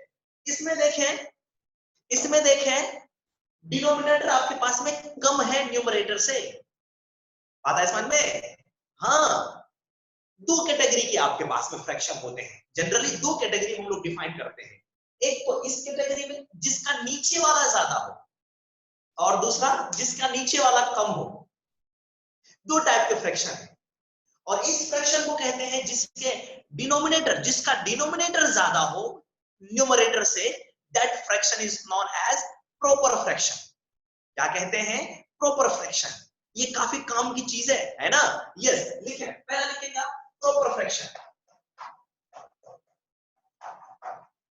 प्रॉपर फ्रैक्शन लिखेंगे, ये काम की चीज है, काफी काम की चीज है सर, है ना, वेरी इंपॉर्टेंट, यहां पे स्टार लगा देता हूं मैं, प्रॉपर फ्रैक्शन,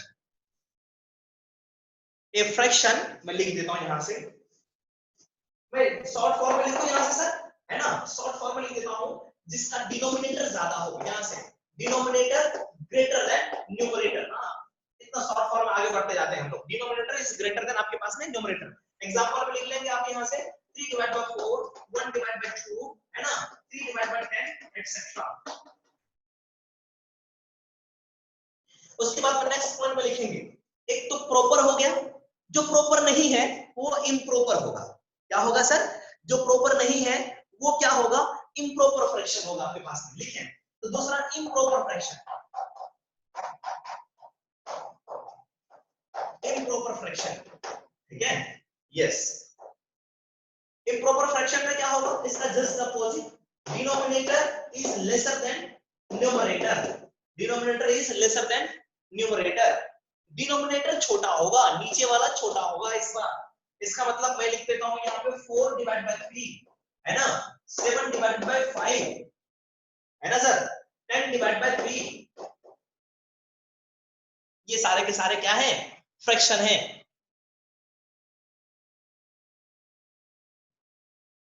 लिख लें एग्जांपल में,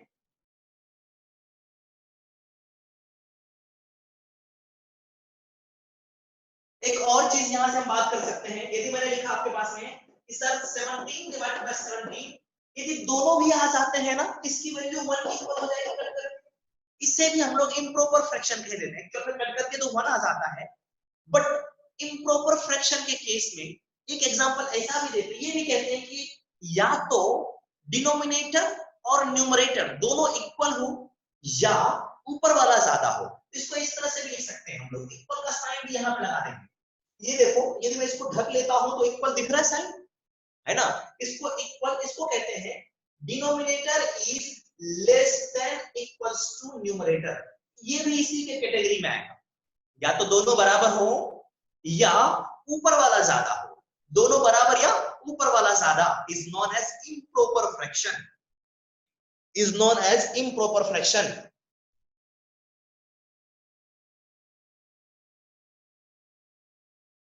ठीक है, बट इसके केस में आपके पास में 1 आ जाएगा। इसके बाद में बात करते हैं, एक और लिखा था हमने, क्या लिखा था सर? यहां से 3 रेज़ टू द पावर 2/7 लिख दिया। ये भी एक फ्रैक्शन है, मिक्स्ड फ्रैक्शन। यस, फटाफट लिखेंगे मिक्स्ड फ्रैक्शन।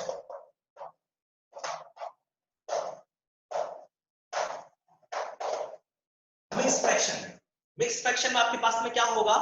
इंटीजर भी होंगे और फ्रैक्शन भी होंगे, दोनों मिक्स होगा, है ना, इंटीजर एंड फ्रैक्शन, है ना, made up of, made up of integer and fraction. Yes, ऊपर लिखता हूं मैं,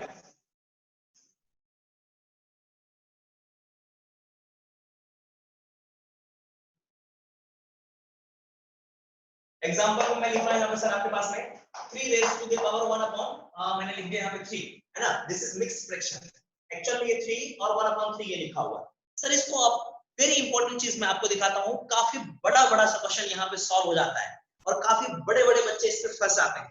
है काफी छोटी सी पॉइंट बट नोटिसेबल है, नोटिस कर सकते हैं इसे, ठीक है, यस।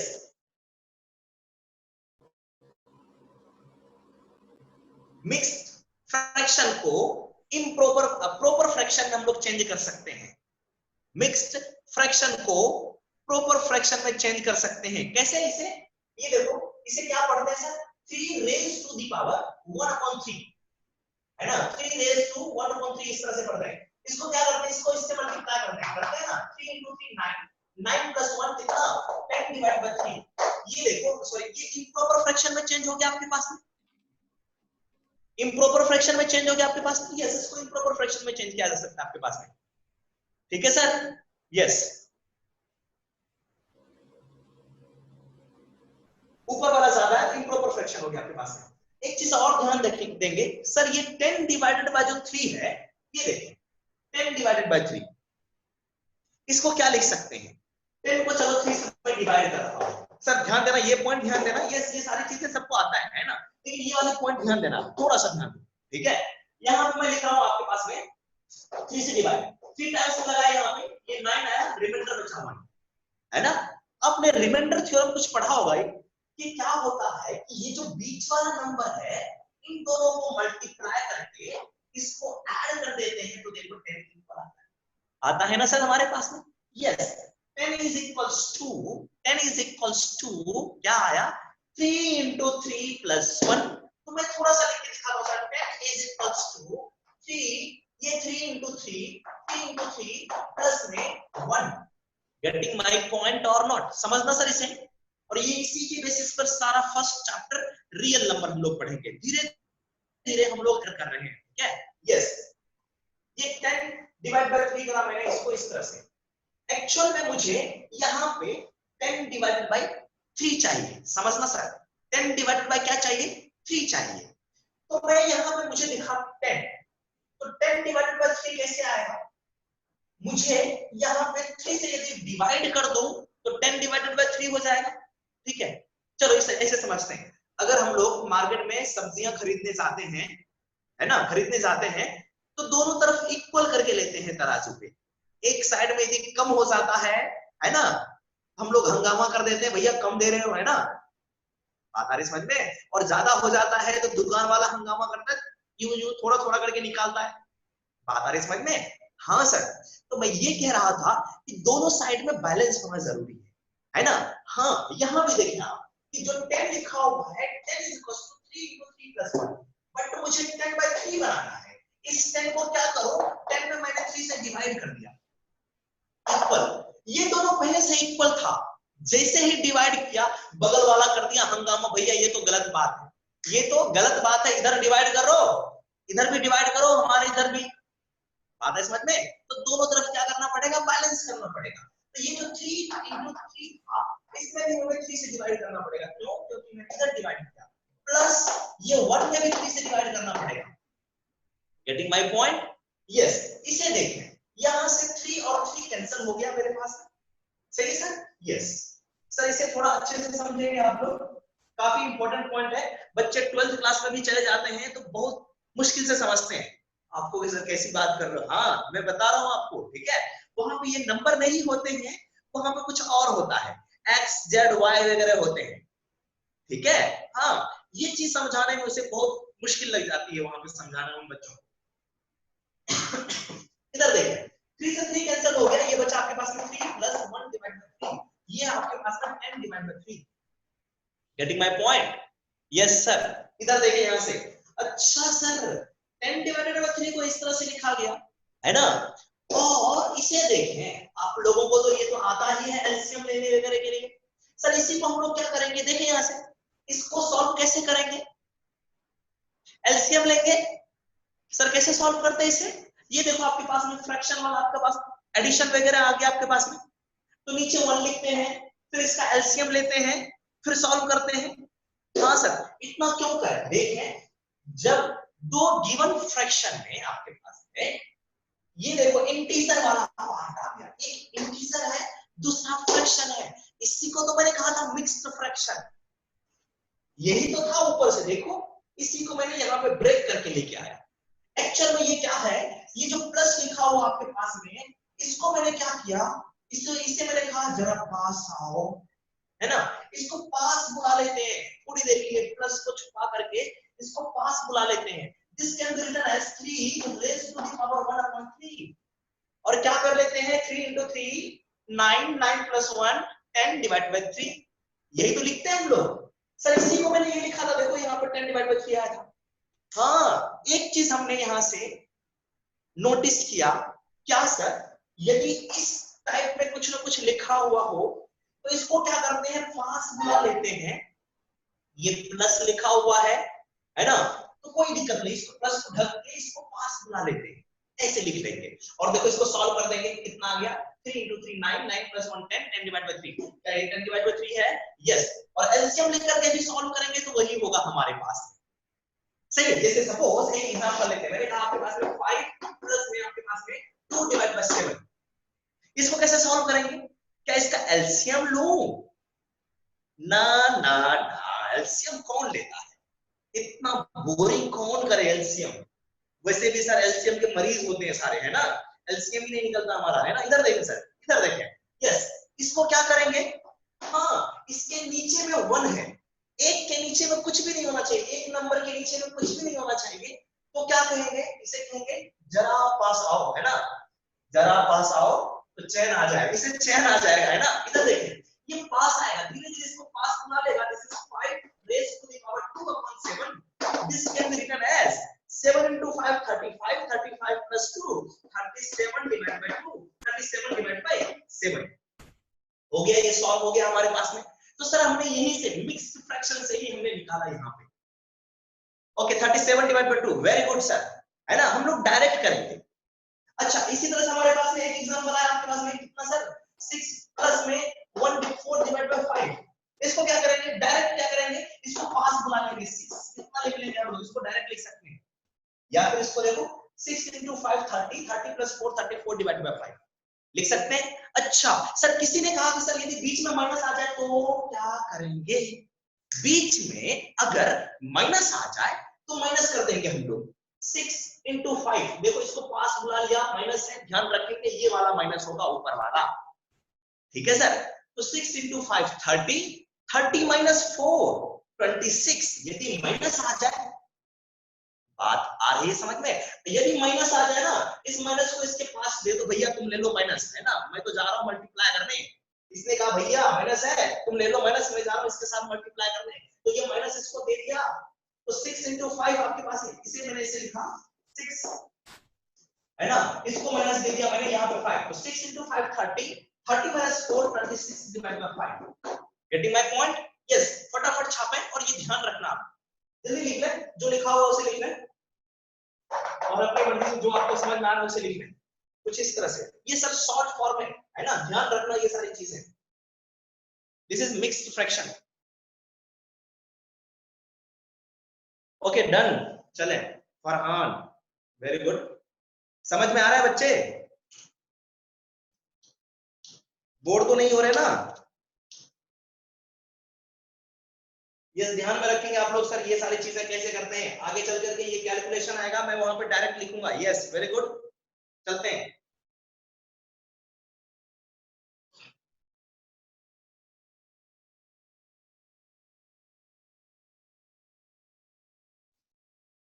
उसके बाद में लिखेंगे हम लोग, यस एग्जांपल करके इस तरह से लिख लेंगे, आप फटाफट नोट कर लें इसे, यस सर बाद में ये काम देगा, काफी काम की चीज है ये, है ना।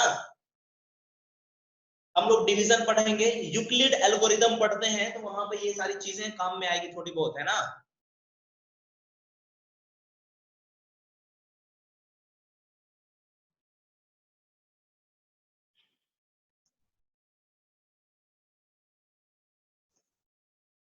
चलते हैं नेक्स्ट बात करते हैं हम लोग, नेक्स्ट कौन सा पॉइंट था, 3 हो गया, फोर्थ पॉइंट में, फोर्थ पॉइंट में लिखेंगे यहां से, मैं लिख रहा हूं यहां से, देखिए यहां पे एक फ्रैक्शन लिख रहा हूं, मैंने लिखा आपके पास में कि 3 डिवाइडेड बाय 4, ठीक है सर। अब सारे के सारे बकवास फ्रैक्शन है, 3 फ्रैक्शन याद रखना, प्रॉपर फ्रैक्शन, इम्प्रॉपर फ्रैक्शन और मिक्स्ड फ्रैक्शन, सारी कहानी यहीं पे खत्म हो जाती है ना, बस अलग अलग टर्म्स और सारे चीज आ जाते हैं, है ना, इसे भी देख लेते हैं, उसे भी थोड़ा सा देख लेते हैं। ये 3/4 है, एक और नंबर लिख रहा हूं मैं यहाँ पे 6/8, एक और नंबर यहाँ पे लिख रहा हूं मैं 12 अपॉन आपके पास में 16, ये सारे के सारे, क्या ये भी फ्रैक्शन है, यस सर, ये भी फ्रैक्शन है, यस सर, ये भी फ्रैक्शन है, यस सर। सर ये सारे फ्रैक्शन की वैल्यू सेम होती है, देखो कैसे, इसको कट करके देखो, ये अभी कटेगा क्या, नहीं ये कटेगा, है ना, 2 के टेबल से 3 टाइम्स में, 2 के टेबल से 4 टाइम्स में, है ना सर, ये कैसे कटेगा, 4 के टेबल से 3 टाइम्स में, 4 के टेबल से 4 टाइम्स में, तो सर इसकी वैल्यू भी किसके इक्वल आ गई, 3/4, इसकी वैल्यू भी किसके इक्वल आ गई, 3/4। ऐसे फ्रैक्शंस जिसकी वैल्यू सेम हो बट न्यूमरेटर एंड डिनोमिनेटर दोनों डिफरेंट हो, तो क्या होते हैं वो कहलाते हैं इक्विवेलेंट फ्रैक्शन। ये देखो ये इसके इक्वल है, ये इसके इक्वल है, सारे के सारे आपस में इक्वल है, ऐसे फ्रैक्शन क्या कहलाते हैं, इक्विवेलेंट फ्रैक्शन। लिख लें इक्विवेलेंट फ्रैक्शन, इक्विवेलेंट फ्रैक्शन।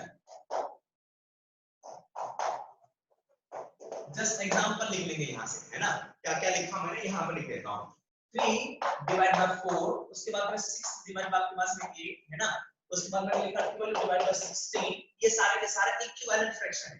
क्यों? क्योंकि इसको मैंने कैंसिल कर दिया तो 3 डिवाइड बाय 4 आ गया, ये भी कैंसिल होने के बाद में 3 डिवाइड बाय 4 है। इक्विवेलेंट फ्रैक्शन, इक्विवेलेंट फ्रैक्शन, ठीक है। यस, कैंसिल आउट करने के बाद में सारे फ्रैक्शन की वैल्यू क्या आ रही है? सेम सेम आ रही है, ठीक है।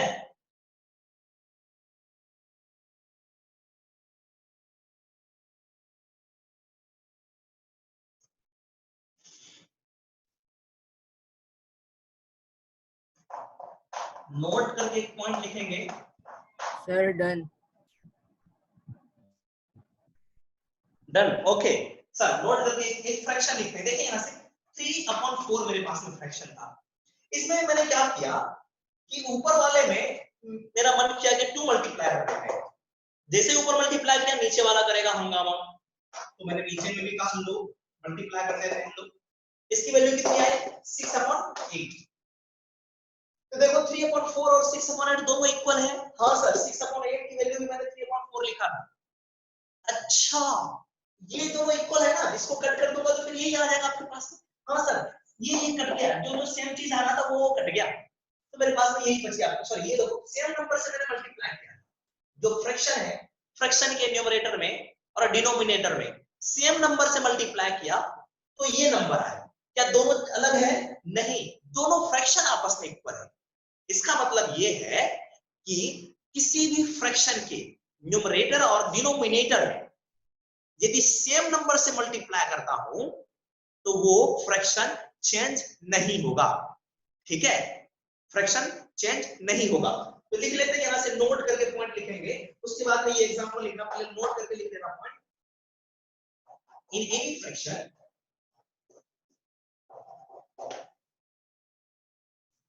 if we multiply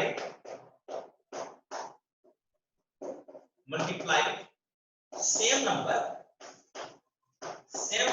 in its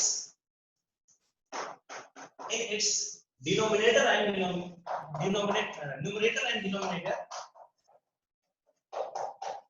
then their fraction will not change.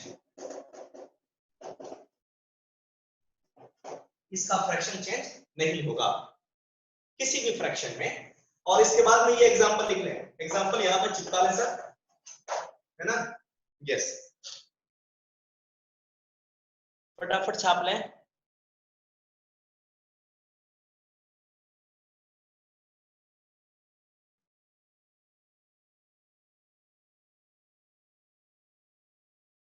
ठीक है, यस।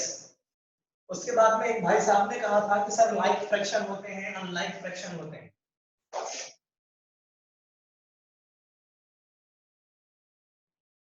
लिख लें। In any fraction, if we multiply same number in its numerator and denominator, then their fraction will not change. इसका fraction change नहीं होगा। ये वाले example लिख लेना वहां पे। एक बच्चे ने कहा कि सर, हाँ ठीक है, पढ़ा, आगे बढ़ते हैं कि सर लाइक फ्रैक्शन, उसके बाद में लिख लें कुछ भी नहीं है, लाइक फ्रैक्शन। जस्ट सब याद रखना, लाइक फ्रैक्शन में क्या होते हैं? दो फ्रैक्शन को कंपेयर करते हैं। यदि दो फ्रैक्शन के डिनोमिनेटर सेम होते हैं, दो गिवन फ्रैक्शन में डिनोमिनेटर सेम हो जाते हैं, तो वो लाइक फ्रैक्शन कहलाते हैं, ठीक है। क्या कहलाते हैं? लाइक फ्रैक्शन, है ना। Two fractions are said to be, लिख लेंगे यहां से, two fractions are said to be like if denominator of both are same, दोनों का डिनोमिनेटर सेम है। जैसे मैंने कहा 3 डिवाइड बाय 4, उसी तरह से 7 divide by 4, 1 divide by 4 etcetera, ये सारे के सारे, ये दोनों लाइक है ना। यहाँ पे 2 और मोर देन 2 फ्रैक्शंस भी हो सकते हैं आपके पास, तो कंपेयर है ये सारी चीजें। फिर उसके बाद में अनलाइक फ्रैक्शन क्या होगा? जिसका डिनोमिनेटर सेम नहीं हो, है ना। लिखने की कोई जरूरत नहीं है आपके पास, जिसका डिनोमिनेटर सेम नहीं हो, कुछ भी ले लो, अनलाइक फ्रैक्शन होगी आपके पास, ठीक है। यस, उसके बाद बात करते हैं एक होता है डेसिमल फ्रैक्शन। क्या होता है? Decimal fraction. नेक्स्ट पॉइंट में आप लिख ले, पहले नोट कर ले उसे।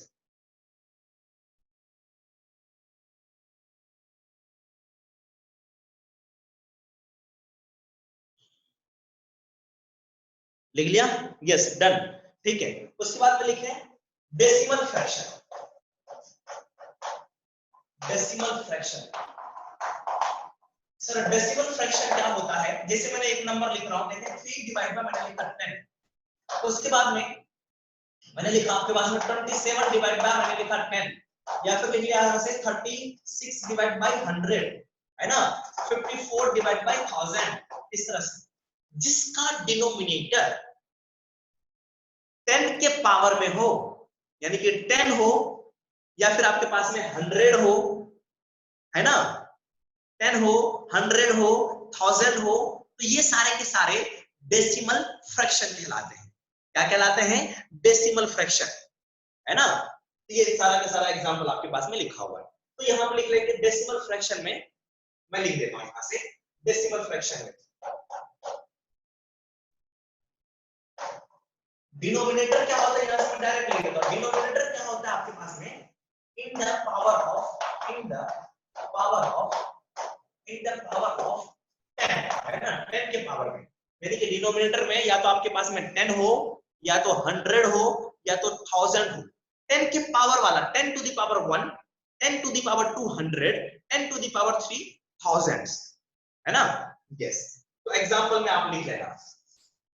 एग्जांपल में आपके पास में मैंने लिखा 3 डिवाइड बाय 10, 5 डिवाइड बाय आपके पास में जो भी 100 लिखना हो, है ना, 37 डिवाइड बाय आपके पास में 100 लिख सकते हो, एटसेट्रा, है ना। यस, इसे डेसिमल फ्रैक्शन कहते हैं, क्योंकि डेसिमल में इजीली इसे चेंज किया जा सकता है ना। यस, इसके बाद एक और फ्रैक्शन के बारे में बात करते हैं, जो भी पॉइंट वो लिख लेना आपने। यस, नेक्स्ट पॉइंट में एरो डाल करके वल्गर फ्रैक्शन। ये क्या होता है? वेरी सिंपल है, कुछ भी नहीं, बस सिंपल है। जिसके डिनोमिनेटर में 10 नहीं हो, जिसके डिनोमिनेटर में 10 नहीं हो, 10 के अलावा कुछ भी आ जाए, वो क्या होगा आपके पास में? वल्गर फ्रैक्शन आपके पास में। सही है, ये fraction whose denominator is not in the form of आपके पास में 10, whose denominator is not in the form of 10, है ना। लिख ले fraction whose denominator is not in the power of, not in the power of 10, है ना, 10 के पावर में नहीं हो।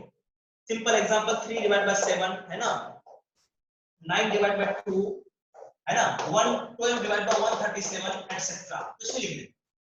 जिसके डिनोमिनेटर में 10, 100, है ना, 1000 इस तरह से नहीं हो, वो आपका वल्गर फ्रैक्शन कहलाता है। तो ये थे फ्रैक्शन के टाइप्स। ठीक है सर,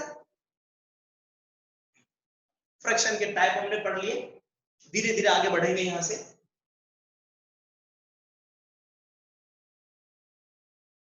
बस आपको 3 टाइप के फ्रैक्शन ध्यान रखने हैं। कौन कौन सा? प्रॉपर फ्रैक्शन, इम्प्रॉपर फ्रैक्शन और mixed fraction. Sir, proper fraction, improper fraction ज्यादातर यूज कर रहे हैं। यस, लिख लिया सभी ने? फरमान ने लिख लिया?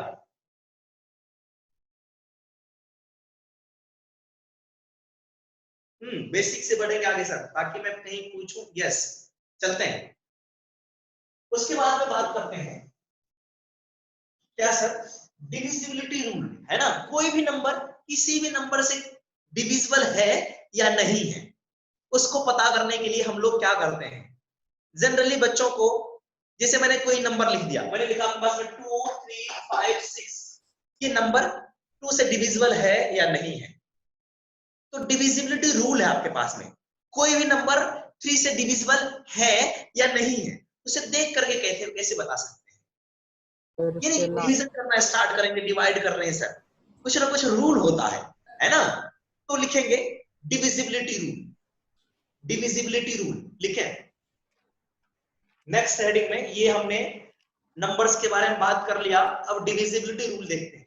क्यों मैं ये पढ़ा रहा हूं, सुने इसे। ये मैं डिविजिबिलिटी रूल इसलिए पढ़ा रहा हूं, अभी हम पढ़ेंगे हम लोग रियल नंबर में, वहां पे यूक्लिड डिवीजन लेमा पढ़ेंगे, वहां पे हमें जरूरत पड़ेगी, ठीक है। उसके बाद में हम लोग एक अनदर एक्सरसाइज पढ़ेंगे, अर्थमेटिक प्रोग्रेशन। एक्सरसाइज 5th और 6th है हमें पढ़ने के लिए। अर्थमेटिक प्रोग्रेशन में हमें डिविजिबिलिटी रूल की जरूरत पड़ेगी, इसलिए मैं यहां पे बता दे रहा हूं। और ये सारे के सारे आप लोग नोट करके रखना। और एक बात और सर, सभी को टेबल कितने तक याद है ना। टेबल एटलीस्ट 20 तक टेबल याद होने चाहिए, लिखने के लिए नहीं, बोलने के लिए भी आना चाहिए। 19 इंटू 7 कितना होता है, 18 इंटू 6 कितना होता है, 19 इंटू 9 कितना होता है, 20 तक टेबल आने चाहिए सभी को। यदि किसी को नहीं आ रहा है तो याद कर ले सर, ठीक है। डिविजिबिलिटी रूल अगली क्लास में बात करेंगे, डिविजिबिलिटी रूल के बारे में, है ना। तब तक के लिए और किसी को इसमें कुछ डाउट है सर, कुछ पूछना हो, कुछ पूछना हो इसमें। नो सर, पक्का समझ में आ रहा है सभी को, एक बार फिर से सारे लोग बताएं। No sir, no sir. समझ नहीं आ रहा है, यस सर। आ रहा है, ये जबरदस्ती कह रहे हो। यस, नो डाउट, ठीक है सर। अगली क्लास में हम बात करेंगे डिविजिबिलिटी रूल की, और हम लोग 20 तक डिविजिबिलिटी रूल बात करेंगे, ठीक है। यस, तो घर पे जाकर के थोड़ा सा रिवाइज करेंगे, पढ़ेंगे, है ना। आ रहा है, ठीक है। अच्छा, डिविजिबिलिटी रूल आता है आपको, 13 से कोई भी नंबर कैसे डिवाइड होगा, डिविजिबल है या नहीं है, हम उसके बारे में भी बात करेंगे। आती है, अच्छी बात है। सर अगर किसी भी नंबर का लास्ट डिजिट 13 के टेबल में आता होगा तब। क्या सर, फिर से बोले। सर किसी भी नंबर का लास्ट डिजिट 13 के टेबल में आता होगा तब वो 13 से डिविजिबल है। अच्छा, नहीं सर, ऐसा नहीं है, ठीक है। 13 के टेबल वाली बात नहीं होती, उसमें कुछ और होता है। अगली क्लास में हम लोग बात करेंगे, ठीक है। हाँ, चलते हैं, तब तक के लिए अपना ख्याल रखें और पढ़ करके आया करें, ठीक है। यस, और घर से बाहर ना निकले, इधर उधर ना करें, ठीक है। हाँ ठीक, चलते हैं, बाय बाय।